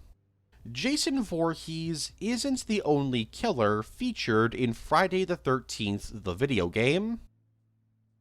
Okay, he is, but there's Easter eggs related to other slashers. The Easter egg for this entry is featured in the Tommy tapes. These are collectibles that can be found in the game that tells the story of Tommy Jarvis's life after Part 6. In the 13th and final Tommy tape, it's revealed that Tommy is being held at some kind of institution in Springwood, Ohio. And when the nurse comes in to get him to go to sleep, Tommy freaks out and begs her not to force him to go to sleep. But he's forced to sleep anyways, and the nurse mentions that she's still trying to figure out how Tommy keeps getting slash wounds when sleeping. This means that Freddy Krueger is targeting Tommy for whatever reason. The ending of Part 2 was not a hallucination. Some people seem to think that the ending of Part 2, the scene where Jason attacks Ginny and Paul, wasn't a hallucination or dream. The theory states that after being grabbed by Jason, Ginny passes out, and Paul fends off Jason. She then wakes up being hauled onto an ambulance, and presumably goes bankrupt as she's forced to pay a ridiculous price just to ride in one. The evidence for this theory is that Paul is nowhere to be seen at the ending of the film, and he never shows up in any future movie. Honestly, this theory is pretty solid, until you remember Part 3. That film opens with flashbacks to the previous film, but doesn't include the attack on Ginny and Paul, which you would think they would include in the film if it wasn't a dream. In fact, it's mentioned on a news broadcast in Part 3 that there were 8 victims in Part 2. Excluding Paul, 8 people died in Part 2, so that seemingly confirms that Paul survived, and the ending of Part 2 was a dream. However, then we have the film's writer's opinion on the theory. In the book Crystal Lake Memories, on page 69, writer Ron Kurtz states, quote, "My intent was this. Paul is, in fact, killed by Jason. Ginny survives. She asks, when found, 'Paul, where's Paul?' Then we cut to Jason's shack, and a close-up on Mrs. Voorhees' head. It's bathed in faint light, staring at the camera. Slowly, distinctly, a diabolical smile forms at the corners of its mouth. In other words, in answer to Ginny's question, the smile tells us that Jason has killed Paul. That is how I wrote it, and that's how Steve Miner filmed it. Granted, as it appeared on screen, shot and edited as it was, I can see cause for confusion. So, was the ending of Friday the 13th Part 2 a dream? Maybe. Maybe not. Diary of Pamela Voorhees. So remember how Tom McLoughlin wrote a script for a new Friday film called Jason Never Dies? Well, he's actually written another script more recently. In May 2022, he revealed in an interview that he and James Sweet wrote a treatment for a Friday the 13th miniseries titled Diary of Pamela Voorhees. This show would take place through the mid-1940s to the mid-1950s, and tell the story of how Pamela lived her life as a single mother, and how she protected Jason from people who viewed him as a freak. This protection quickly turns dark as she begins to kill anyone who even slightly insults her son. The show would end on May 19th, 1956, leading into the events of the original film. There's also no supernatural elements present in the story. Sadly, this series supposedly can't be made due to the results of the lawsuit. Also, just like Jason Never Dies, this is a fan script, so it doesn't really have a chance of being made. Injuries on set. Unfortunately, not only did people get hurt in the Friday the 13th films, a few people actually got hurt making the films. When filming Friday the 13th Part 2, Adrian King was injured while filming Alice's death scene. This was because the ice pick prop that was meant to retract once it quote-unquote stabbed her didn't actually retract, so it actually stabbed her. Then there's poor Steve Daskowish, who just had the worst time of his life filming the movie. He got multiple rug burns around his eyes because of the burlap sack he had to wear for hours at a time. While filming a scene of Jason chasing Ginny, he jumped and landed on the pickaxe he was carrying, causing him to break a few ribs. While filming the scene where Jason stabs a pitchfork through a door, the door hadn't been set up correctly, so when he went to stab through it, he hurt his wrist. And worst of all, while filming the scene where Jason and Ginny fight in Jason's hut, Ginny's actress, Amy Steele, mistimed when she was supposed to swing the machete at Jason. This caused her to actually cut his finger, which required him to be rushed to the emergency room, where he would get 13 stitches to make sure that his finger didn't fall off. Despite all of the injuries, the dude still found a way to have fun on set. For example, when he went into the emergency room, he had a prop machete in his shoulder in order to scare the doctors. when filming Part 6, Nancy McLaughlin, who played Lisbeth in the film, was almost killed twice. First, when filming the scene where Jason smashes a car windshield with a fence post, the fence post changed its trajectory and nearly impaled her. Then, when filming Lisbeth's death scene, the tube that she was meant to breathe through was accidentally filled with mud, meaning that she had to hold her breath during that entire sequence. Plan B Media Friday the 13th game. Undoubtedly, the most obscure Friday the 13th video game is Friday the 13th, 2006.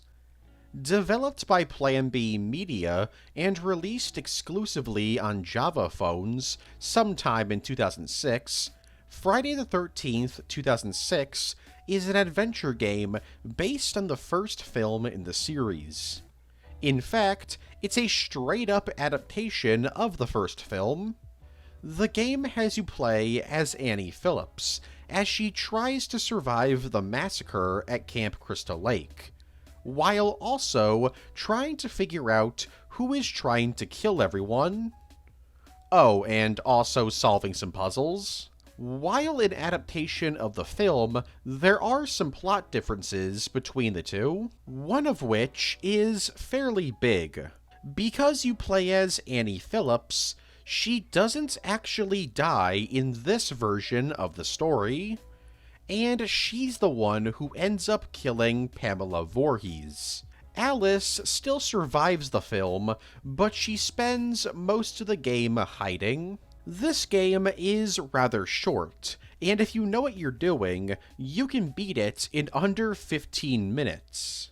Which, in all fairness, is to be expected. After all, this is a phone game from 2006. Original Friday the 13th, Part 3.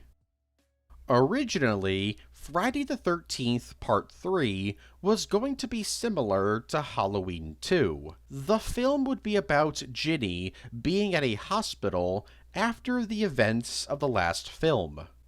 And wanting to finish the job, Jason would track her down to the hospital, where, obviously, chaos would ensue. This version of the film would have been made if not for Amy Steele, Ginny's actress. She declined to return in Part 3 due to being involved in other projects. I'm fairly certain these projects were the show The Powers of Matthew Starr and the TV film Women of Sam Quinton. Jason's a Deadite. This is a theory that suggests that Jason is the result of the Necronomicon, becoming a Deadite, the demons from the Evil Dead franchise. The theory goes that because the Necronomicon was found in the Voorhees' home in Part 9, that means Pamela Voorhees, in her grief, used the Necronomicon to revive Jason after he drowned. It's an interesting theory, but it kind of falls apart when you remember that Jason never actually drowned, and he was instead living as a hermit in the woods. He didn't die until Part 4, long after Pamela's death. So this theory can't be true. Except, it could still work. Perhaps when Pamela used the Necronomicon, she did revive Jason, but at a cost.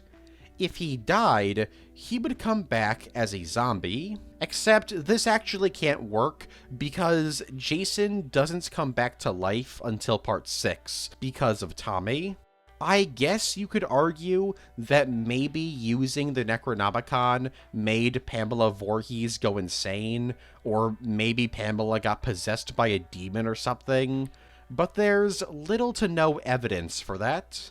Although, despite everything I've just said, Part 9's director, Adam Marcus, is convinced that Jason is a Deadite, saying, quote, She makes a deal with the devil by reading from the Necronomicon to bring back her son. This is why Jason isn't Jason. He's Jason plus the Evil Dead. And now I can believe that he can go from a little boy that lives in a lake to a full-grown man in a couple of months, to zombie Jason, to never being able to kill this guy. However, this doesn't make much sense. Adam Marcus says that Jason goes from a little boy to a full-grown man in just a few months. But that's not what happened. Jason supposedly drowns in the lake in 1958, and the second film takes place in 1984. So, no, I don't think the Necronomicon aged him.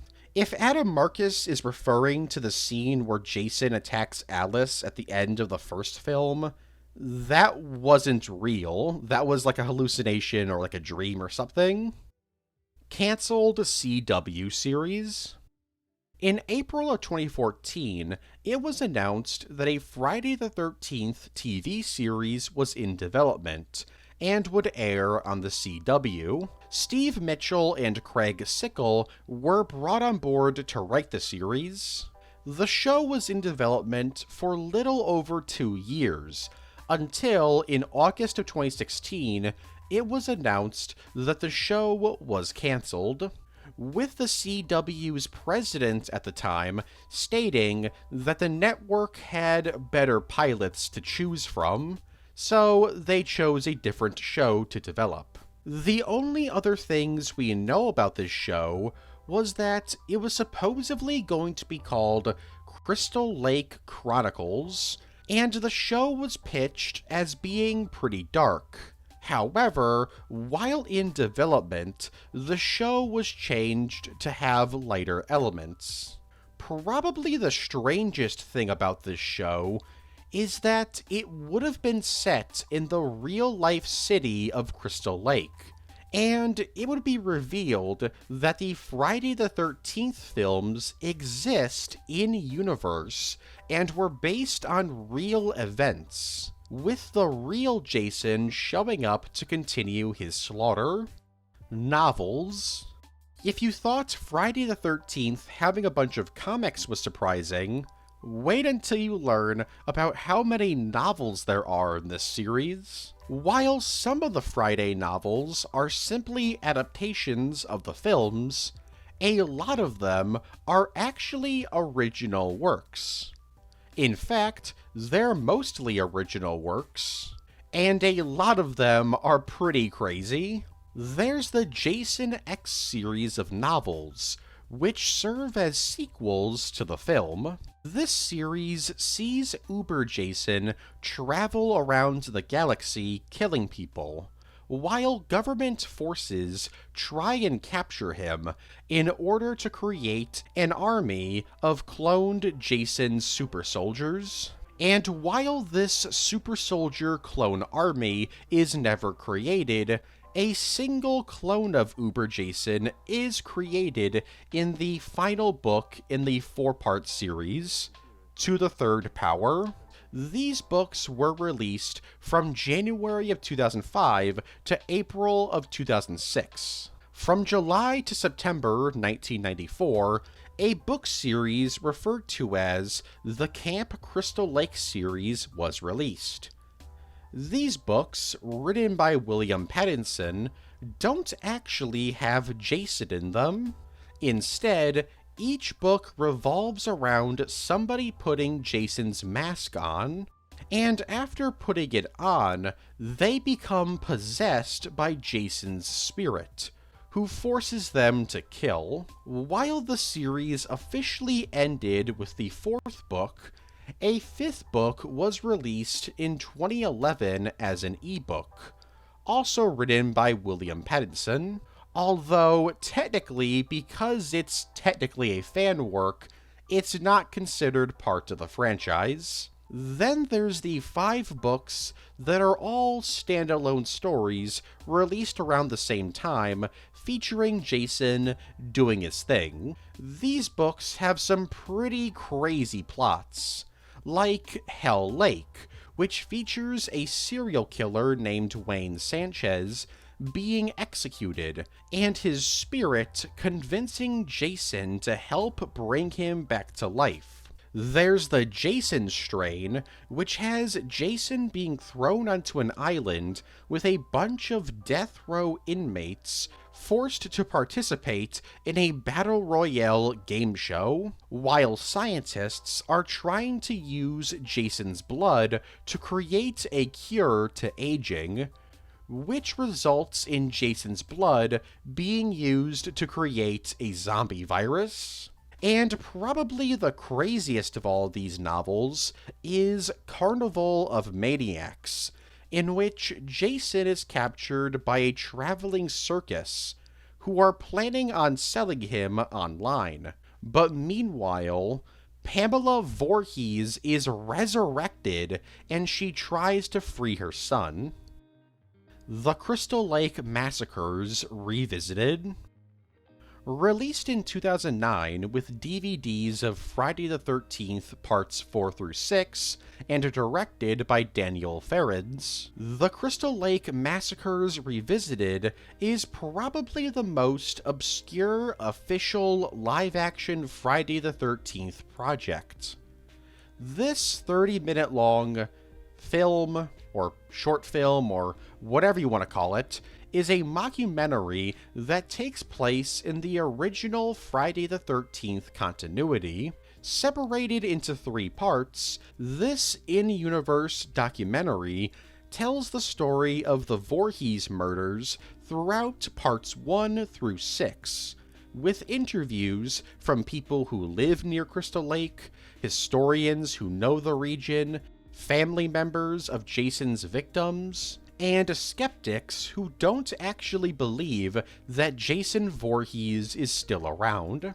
This mockumentary's canonicity is debatable, but it includes some interesting lore about the series. For example, it reveals that most people assume most of the killings are a result of Jason copycat killers, like Roy Burns.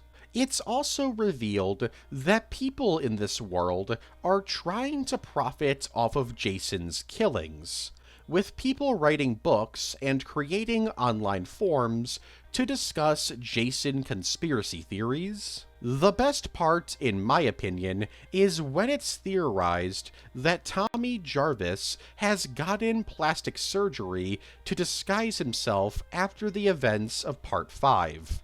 A nod to the change in actors. Tommy had changed a lot since the last time he'd been seen in town. He even looked totally different. Could have been plastic surgery, a disguise of some kind. Right, to hide himself from Jason? Dude, that's awesome. Yeah. That's going on the website. A Native American curse is responsible for Jason. From February to July 2007, a 6-issue comic miniseries was released, written by Justin Gray and Jimmy Palmiotti. This series was simply titled Friday the 13th. This story is notable because it actually gives an explanation as to why Jason became an undead slasher monster. In 1850, the Tillamook tribe was attacked by fur traders. During this massacre, the fur traders kidnapped the tribe's shaman in order to use him as a hostage so they could escape. However, the fur traders weren't exactly expecting the shaman to be like, guys, it's cool, let me die and just kill these dudes, my spirits will live forever. So the fur traders execute him and are killed shortly afterwards. And it turns out the shaman was right. His spirit did live on. After that night, the site of where the Tillamook tribe lived was cursed, as tragedy upon tragedy occurred in the area anytime somebody tried to stay there, and this location eventually became Camp Crystal Lake. These tragedies were the result of the spirits of the tribe looking for a vessel to bring their wrath upon the people in the area, and it's directly said that Jason was chosen to be this vessel, so at least in this comic's continuity, we know why Jason's immortal. Dead Island. In the game Dead Island, you can find an enemy wearing a hockey mask named Jason. He's in the jungle area and can be found living in a shack. Upon arriving in the area, he'll instantly begin attacking you with his machete. While fighting him, zombies will begin to appear, which will attack both the player and Jason. Upon killing Jason, you can enter his home and discover a chainsaw, a weapon he never actually uses in any of the films. This Jason Easter egg is actually one of the hardest enemies in the game. He's able to kill high-level players with a single hit. This Jason also talks and says things like, "I heard you like killing. Me too. And we got some fresh meat out there." He'll also just randomly shout brains. Jason's sidekick, Davy.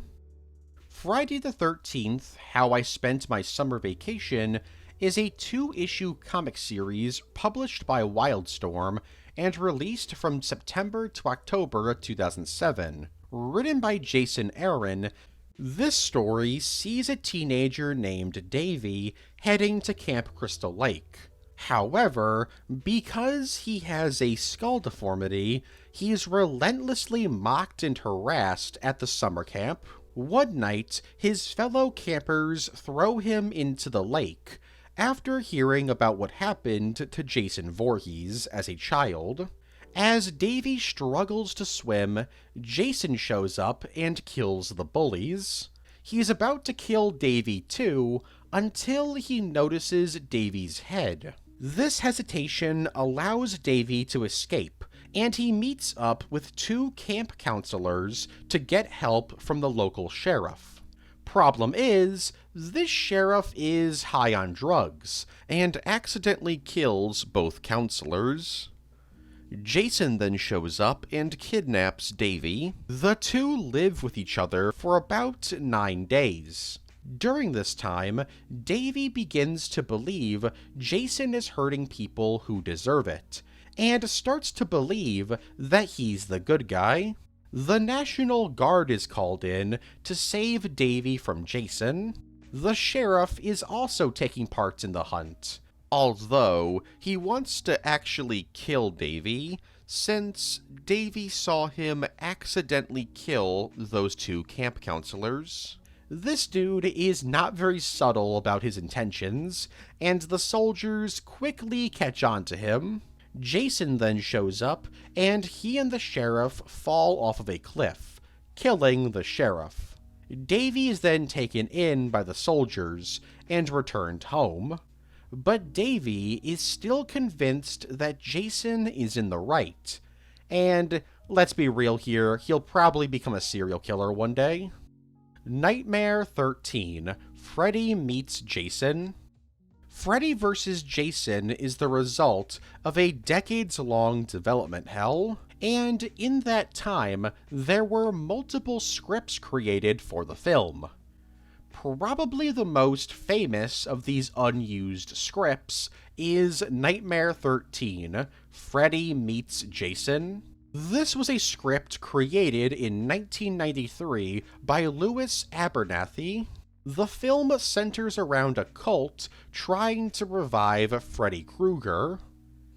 How are they gonna revive him? The cultists plan on kidnapping a little girl named Lizzie.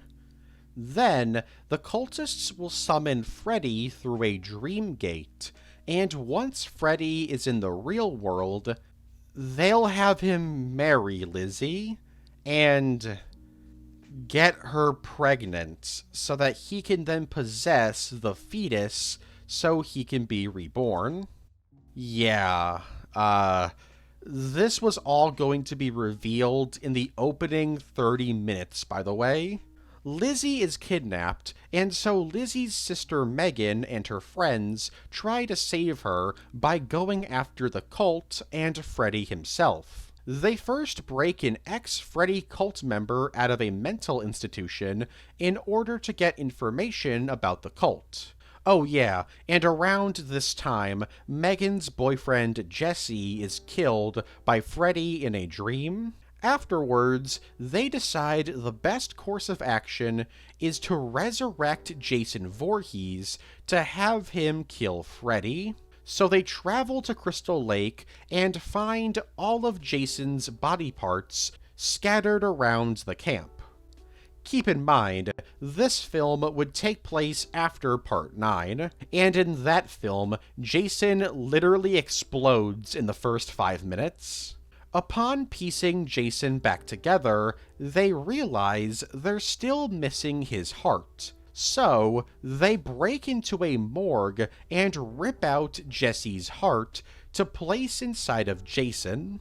Jason is then reborn, except not really.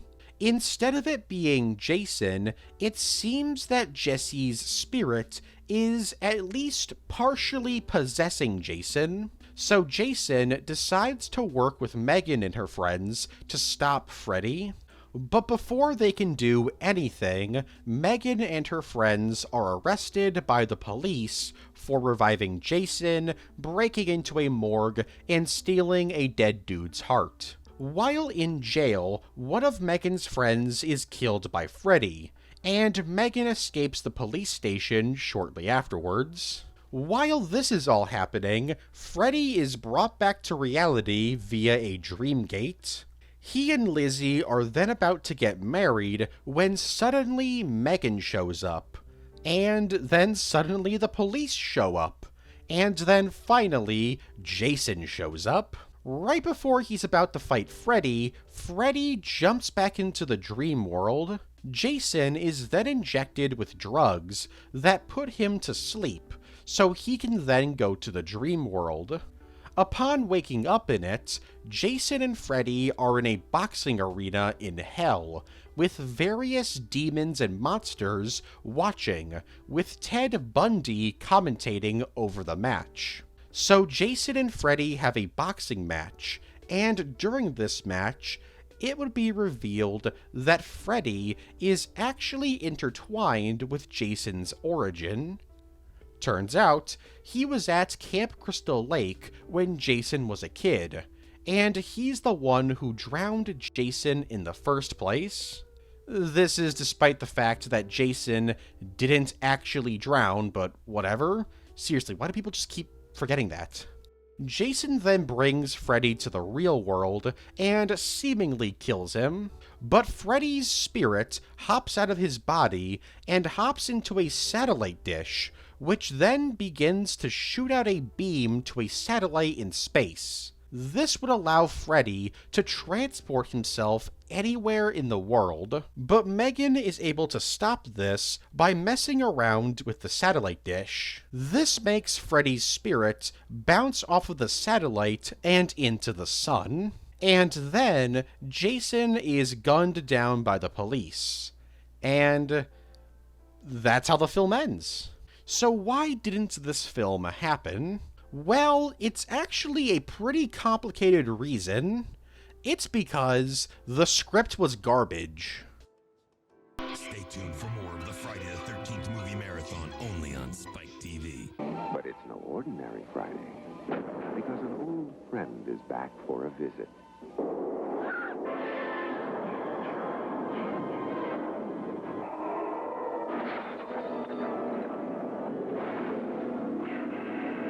Friday the 13th, Part 8. Just when you thought it was safe to use the phone again, Jason takes Manhattan. Friday the 13th, the series coming up next on the Sci-Fi Channel. Jason X isn't real. So I don't normally talk about dream theories because they're literally the laziest form of fan theories ever. but I'll mention this one because it's at least a little bit unique. This theory states that Jason X didn't actually happen. The idea is that the entire film was a mental projection created by Freddy Krueger in order to test Jason's skills before using him to create some chaos in Freddy vs. Jason. But why a dream set in outer space? Well, it's because Freddy wanted Jason to head over to Springwood, somewhere he's never actually been. An alien environment, if you will. Yeah, it's a huge stretch.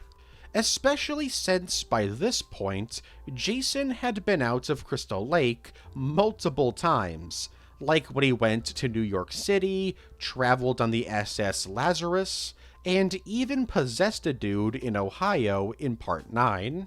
And Freddy would know this if he looked into Jason's mind. So, yeah, this theory's probably not true. In the Light of the Moon. In the Light of the Moon is a horror film released in May of 2001 that also went by the name Ed Gein. And, as you would expect, the film is about Ed Gein, a real-life murderer and grave robber who is most known for his hobby of making furniture and clothing out of human skin. At first glance, this film has nothing to do with Friday the 13th. But if you take a closer look at the film, you'll notice that the house featured at the end of the film, where Ed Gein is captured, is the exact same house used to film the Jarvis household from Friday the 13th Part 4. Now, this house has actually been used in quite a few shows and films, like The Orville and Pumpkinhead, but I chose to spotlight In the Light of the Moon, aka Ed Gein, because it's the least known about. Jason Takes LA. The original idea for Part 9 was for Jason to continue his travels across the United States and head over to Los Angeles. The film, titled Jason Takes LA, was going to be about Jason showing up in Los Angeles in the middle of a gang war. After he starts doing his thing, the two sides of the gang war would unite and team up with the local police in order to take down Jason. This film was pitched by Dean Lorey, and might have been made if not for Adam Marcus, who really hated this idea. After Part 9's release, Jason Takes LA was pitched yet again, but was shot down very quickly. Sadly, that's all we know about this film. Friday the 13th, Hatchet, Halloween, and Shocker are all in the same continuity. So the original Nightmare on Elm Street series might not be the only slasher film series to share a universe with Friday the 13th. In the Friday the 13th video game, there's references to the Hatchet film series, the 1989 film Shocker, and the Halloween franchise. All of these Easter eggs are found in the Tommy tapes. First, in Tape 5, it's mentioned that Tommy was sent to a place called Smith's Grove as part of some kind of program, but was kicked out after fighting another patient. Smith's Grove Sanitarium is a mental health facility featured in the Halloween franchise. It's also mentioned in Tape 5 that he was sent to a psychiatric hospital in New Orleans, where he was eventually kicked out due to him yelling about hearing a man in the nearby swamp crying out for his father. This is a reference to the main antagonist of the Hatchet films, Victor Crowley. Fun fact about these films, Kane Hodder actually plays Victor Crowley, and Robert Englund is in the first Hatchet film. Then, in tape 13, it's revealed by Tommy that Deputy Richard Cologne from Part 6 moved to Ohio after the events of the film, where he was killed by a serial killer named Horace Pinker, the main antagonist of the film Shocker. So, are all of these films canon to Friday the 13th? No, probably not. I don't think the Friday the 13th game is actually considered canon. Roy Burns is the villain of Part 6.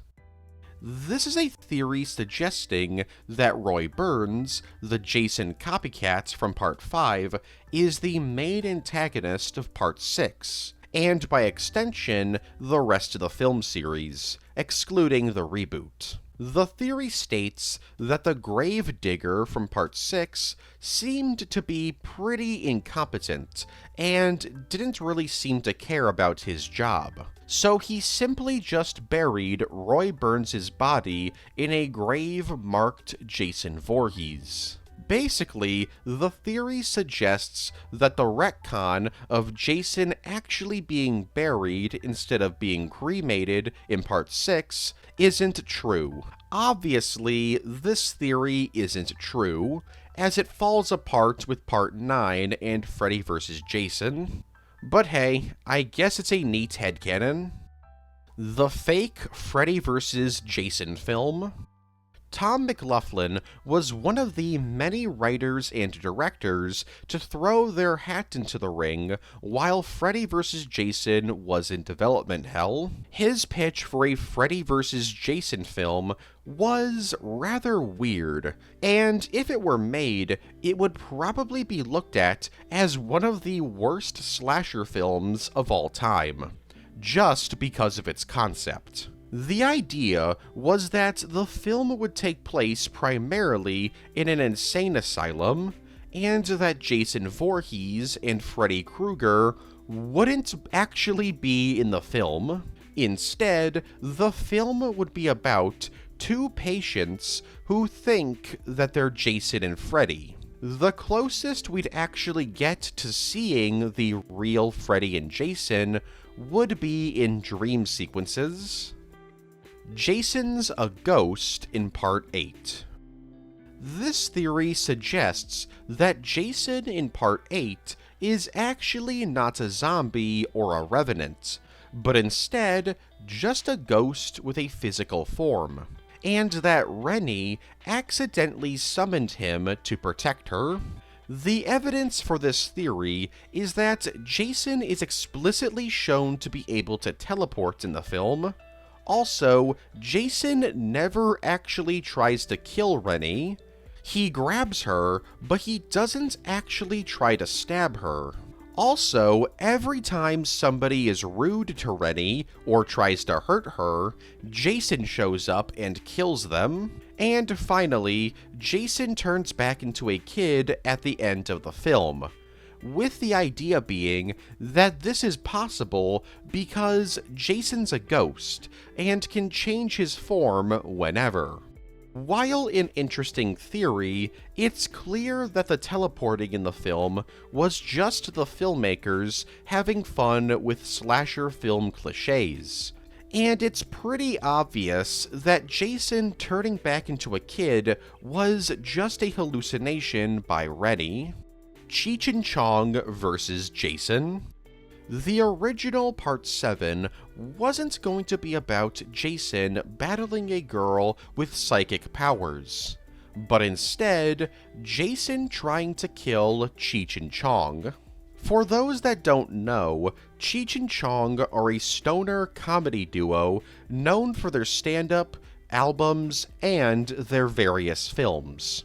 This film was pitched by Tom McLoughlin, with the idea being that Cheech and Chong would become camp counselors at Camp Crystal Lake, eventually coming face to face with Jason. He's described the film as a homage to films like Abbott and Costello Meet Frankenstein. While a funny idea, this film never actually got anywhere in development. as it was rejected pretty quickly. The Elder Scrolls IV: Oblivion.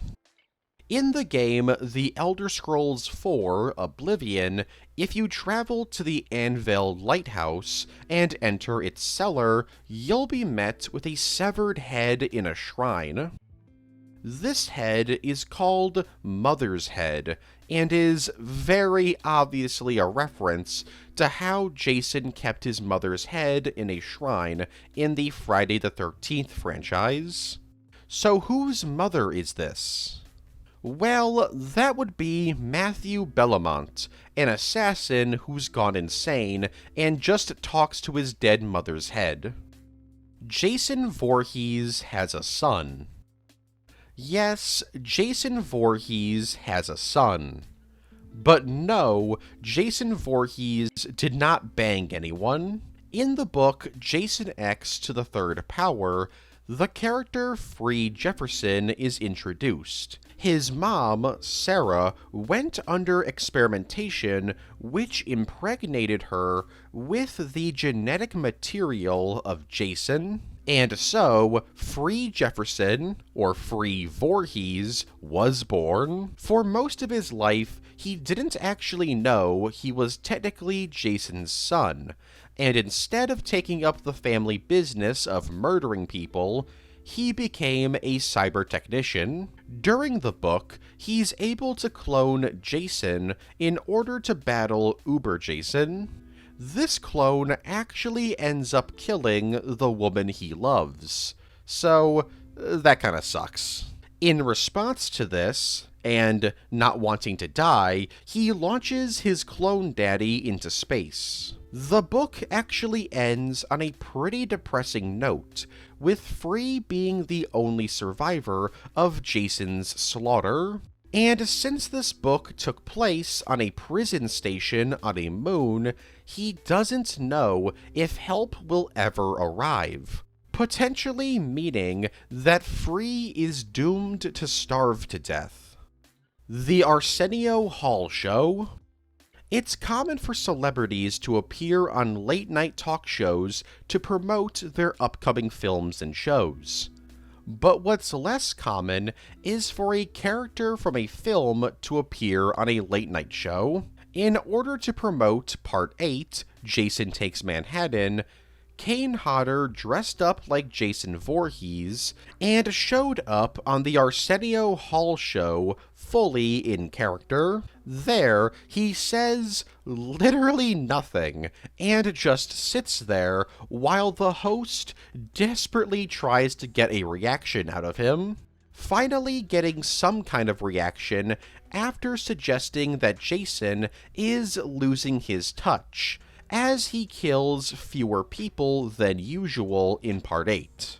This is probably one of the funniest pieces of promotional material I've ever seen. I can't recommend watching it enough. Jason Goes to Court. This Freddy vs. Jason script is titled Jason vs. Freddy. Written by Brannon Braga and Ronald D. Moore in 1995, this film would take place outside of the Friday the 13th and Nightmare on Elm Street films, instead taking place in a world where the Friday the 13th films are just films. And these films were based on the real-life Jason Voorhees murders. This real-life Jason would then be put on trial for his various crimes. During his trial, Jason would be visited by Freddy Krueger in his nightmares. Yep, Freddy is still Freddy in this reality. He's got all of his powers. And it would be revealed that Jason's almost drowning was the result of Freddy trying to kill Jason. This realization makes Freddy want to take down Jason in order to finish what he started all those years prior. Oh yeah, and it's also revealed that Freddy banged Pamela Voorhees. While all of this Freddy vs. Jason buildup is happening, there's still a court case happening, and Jason is given a defense lawyer named Ruby Jarvis. And yes, Ruby Jarvis is related to this universe's real-life Tommy Jarvis. All of the courtroom stuff would be heavily inspired by the O.J. Simpson trial. In fact, most of this movie was basically going to be a kind of parody of the real-world trial. This all leads to a big fight between Jason and Freddy, who do battle in a shopping mall, eventually morphing into each other and becoming a two-headed abomination. The fight would end with Jason killing Freddy and himself in the process. This script was rejected probably because it's a pretty silly idea.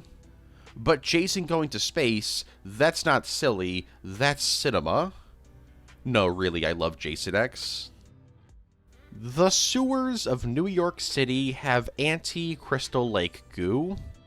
This is probably the weirdest theory I've ever seen. There's a theory that the toxic sludge seen at the end of Part 8 is somehow Jason's kryptonite, and that if it touches him, it reverts him back to being a child. Why is there toxic sludge that reverts Jason back into a child? No idea. The theory doesn't go any further than saying that the goo simply reverts any supernatural effects on Jason and de-ages him. Maybe the FBI was storing anti-Jason goo in the sewers of New York City to prepare for their attack on Jason in Part 9? As I've already said, it's pretty obvious that Jason turning back into a child was just a hallucination, so this theory doesn't work. And even if it wasn't a hallucination, come on, this theory isn't true. Darcy DeMoss was fired from Part 5 because she wouldn't show Danny Steinman her breasts. Darcy DeMoss played Nikki in Part 6. However, she was originally going to make her debut in the series in Part 5. So, why wasn't she in the film? According to Darcy DeMoss, she had actually been casted in Part 5 as Tina. During her audition for the film, Part 5's director, Danny Steinman, asked her to lift up her shirt and show him her breasts. She responded, saying that nobody told her that she would have to do something like this beforehand, so she refused, and told him to contact her agent. And if her agent gave the green light, then she would do it. Shortly afterwards, during her wardrobe fitting, Steinman would approach her and offer to take her out to dinner. This was all before she even read the script. So, she denied his offer, and literally, the next day, she got a call saying that she was fired from the film. Sadly, this mistreatment didn't end there. She was asked to do Part 6, and was told that she wasn't going to be asked to go topless.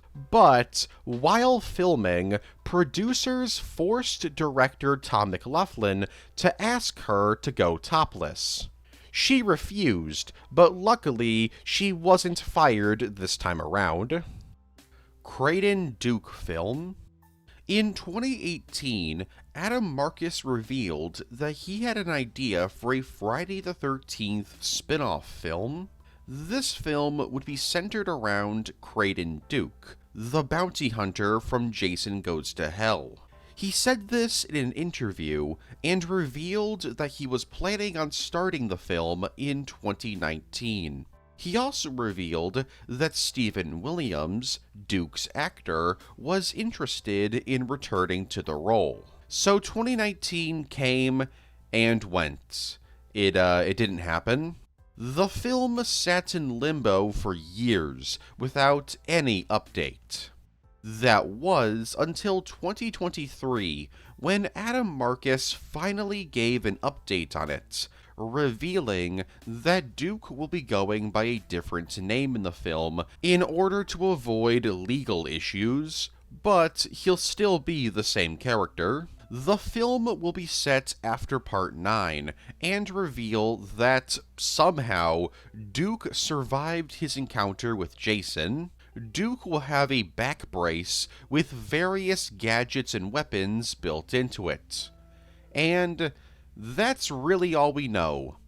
Adam Marcus has described the film as Creighton Duke versus the Evil Dead, and what would Quentin Tarantino do with Duke?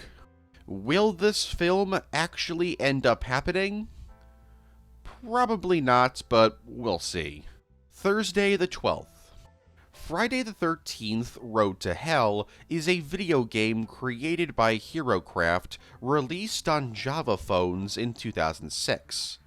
The game has you playing as Jason as he travels through various environments, battling zombies and other undead creatures. He goes through a forest, a church, and even hell. Thus, the name of the game. As Jason, you've got access to various weapons, like a machete, a sword, an axe, and I think a spear? What is this? This is a spear, right? Admittedly, the game isn't all that interesting, but there is one interesting thing about the game. I guess the game was fairly popular when it was released, as HeroCraft didn't want to let it go. Eventually, the Friday the 13th license with HeroCraft expired, and the game was taken off of stores. So instead of just letting the game rot away, HeroCraft re-released the game in 2009 under the title Thursday the 12th, and replaced Jason with a new slasher icon named Slayson. Is Slayson a hero or a villain? I have no idea. Millennium Massacre. In 1996, Ethan Reif and Cyrus Vorez wrote a draft for Freddy vs. Jason that they dubbed Millennium Massacre.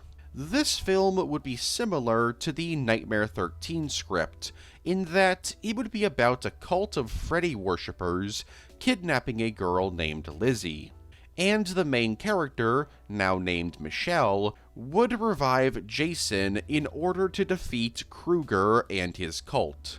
The cult would be led by a dude named Dominic Necros, who uses a drug called tetrocaine to induce a mass dream state on 500 people in order to escape a mental institution. This mass dream state allows Freddy to do his thing on 500 people all at once, which causes these guys to die in extremely brutal ways.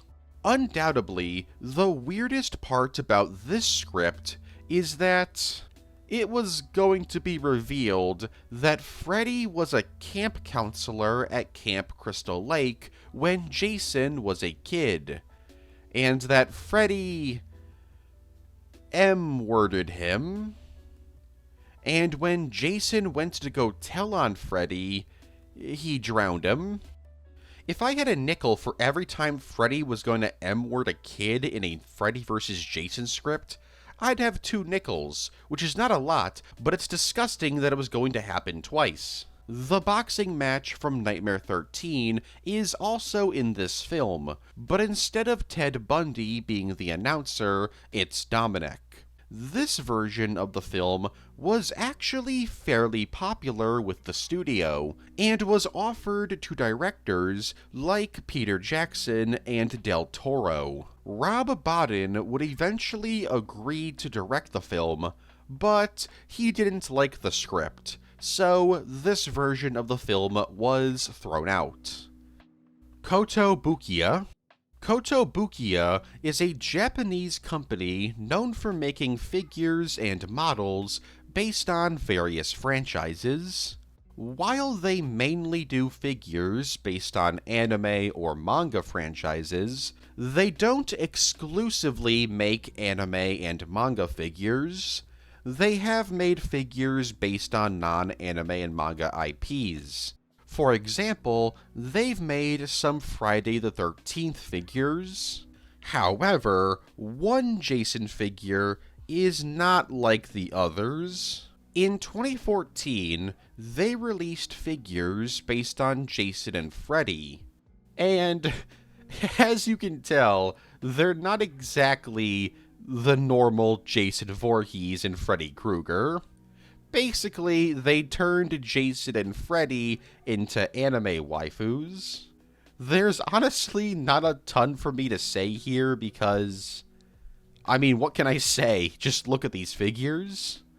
This is an official Friday the 13th figure, and I don't know how to feel about that. Actually, I do. It's really funny. The time travel Freddy vs. Jason script. Here's the last Freddy vs. Jason script that I'll talk about, and it's easily the craziest. In the early 1990s, Peter Briggs pitched his idea for Freddy vs. Jason. This script had some rather interesting concepts in it. For example, Jason and Freddy would be revealed to actually be working for the devil, who, and I'm not joking here, is referred to exclusively as Thanos in the script.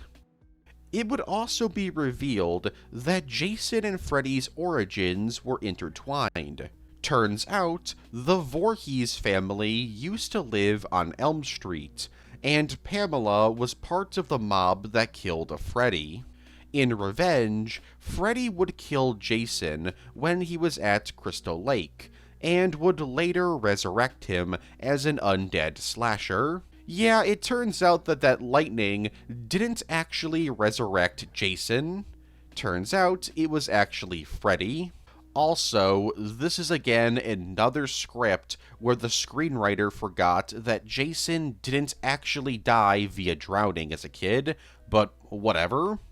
So if Jason and Freddy are both working for the devil, or Thanos, why are they fighting? Well, the two have a rivalry and get in each other's way in order to get the most kills to please the devil. But by the end of the film, the devil reveals that he was just trolling, and decides to punish Freddy and Jason for their crimes. Freddy and Jason don't take the betrayal lightly, and decide to work together to kill the devil. And they actually do it. But all of this pales in comparison to what happens next. One of the film's characters, Coben, an FBI agent, is accidentally sent through time back to the 1960s. And here, he forges a judge's signature on a search warrant for Freddy, allowing the police to arrest Krueger before the mob kills him, making sure that Freddy never becomes a nightmare demon, and Jason never becomes a killer. While this film never ended up happening, this ending was actually reused for the comic Freddy vs. Jason vs. Ash, The Nightmare Warriors. Adrian King stalking incident. After the release of the original Friday the 13th film, Adrian King was stalked by somebody for about a year and a half. She would receive Polaroid photos of herself from the day prior slid under her door at night.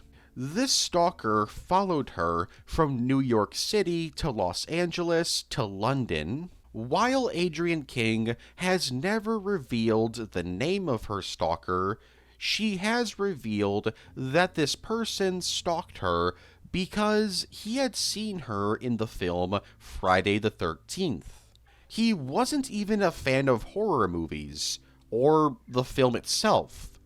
He claimed that he did this because she reminded him of somebody that did something terrible to him in the past. Thankfully, he was eventually arrested, but this experience had terrible effects on Adrian King. There's a rumor that this horrible situation is the reason why King is barely in Part 2. That she mentally couldn't take filming a slasher film while she was actually being stalked in real life.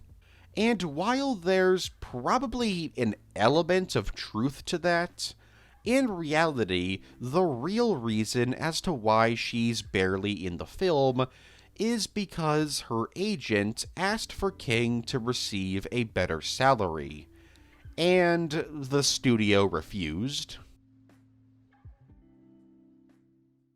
And that'll be it, ladies, gentlemen, and MBs. That is the Friday the 13th Iceberg. I hope you guys enjoyed that one. It's always fun to do a little spooky iceberg, even if the background music isn't spooky in the slightest. Yeah, that's the video. Like I said, a lot of fun. There's a lot of fan theories in this one, and I don't normally cover too many theories in videos because, admittedly, like a lot of fan theories, at least the ones that I've found for a lot of my the topics in the videos, I just don't think are that interesting, and I think are kind of, I don't want to say lame, but like just kind of like yeah, that's neat, I guess. Obviously not canon, but like whatever. But the theories that I put in this video, I thought were interesting. I thought they had some things going for them. But also some of them, like the anti-Crystal Lake goo, or even the Roy Burns in Part 6 onwards. Like, they're such wild and weird theories that, like, yeah, obviously they're not, like, canon or anything like that, but it's just, like, where do people come up with that, like, those ideas? It's just crazy. So I thought, so they're kind of jokey entries, but I thought they were fun. There are some Freddy versus Jason scripts that I didn't cover in this video, and I purposely did that because I do eventually want to do a Nightmare on Elm Street iceberg, and so I'll cover them there. But I don't know when I'll do that, because like part of me is like, I'll do it next year, right? 1 year Friday, and then next year, Nightmare. But like, I want to redo the cryptozoology iceberg, so like, do I do that in October next year for the spooky iceberg? We'll see what happens. But yeah, those two will come out. Before anyone asks about, well, I say this, but like 99% of people are gone by now. But I'll probably get comments going like, hey, can you do a Texas Chainsaw Massacre iceberg? Can you do a Scream iceberg? Can you do a Chucky iceberg? Like, all the slasher villains and stuff like that. Just I'll real quick fire them off. I've already said it before in the video, but I don't really care. But I don't like Texas Chainsaw Massacre. I like 2 or 3 of the films, and the rest of them I'm either indifferent to or just flat out don't like. As for Scream, I like the Scream films that I've seen. But I haven't seen all of them. But once I see all of them, maybe one day. I do like them. Chucky, no, I don't like Chucky at all. I'm sorry. Even as like a comedy kind of thing, like I don't think Chucky himself's funny. Even like the goofier films like Seed of Chucky and stuff like that like the films that are honestly like leaning more towards parody or just like dark comedies instead of horror. I don't know. I don't know. I don't mess with Chucky's just not fun to me. So no. Saw, I have not seen like any Saw film except for the first one. I will watch them one day, and maybe once I've seen them all, maybe we'll see. And then maybe Evil Dead one day, maybe. I'm gonna wrap this up now because I think I've rambled on too much. But yeah, have a great day. Stay safe and all that. Next iceberg will be in December because I'm gonna need more time to work on this one because this is gonna be another very long one. It's not gonna be like the Transformers iceberg, but like it'll probably end up being a similar length, probably a bit longer than the X-Men iceberg. I'm not gonna reveal what it is on YouTube. If you want to, well, I will eventually, but if you want to know right now, I'll probably upload it later today, but right now, what the next video is, go check my Twitter. It's in the channel, my channel page somewhere. But yeah, stay safe and all that. I'll see you guys in December. Take care. Not cool, man. Not cool. I know.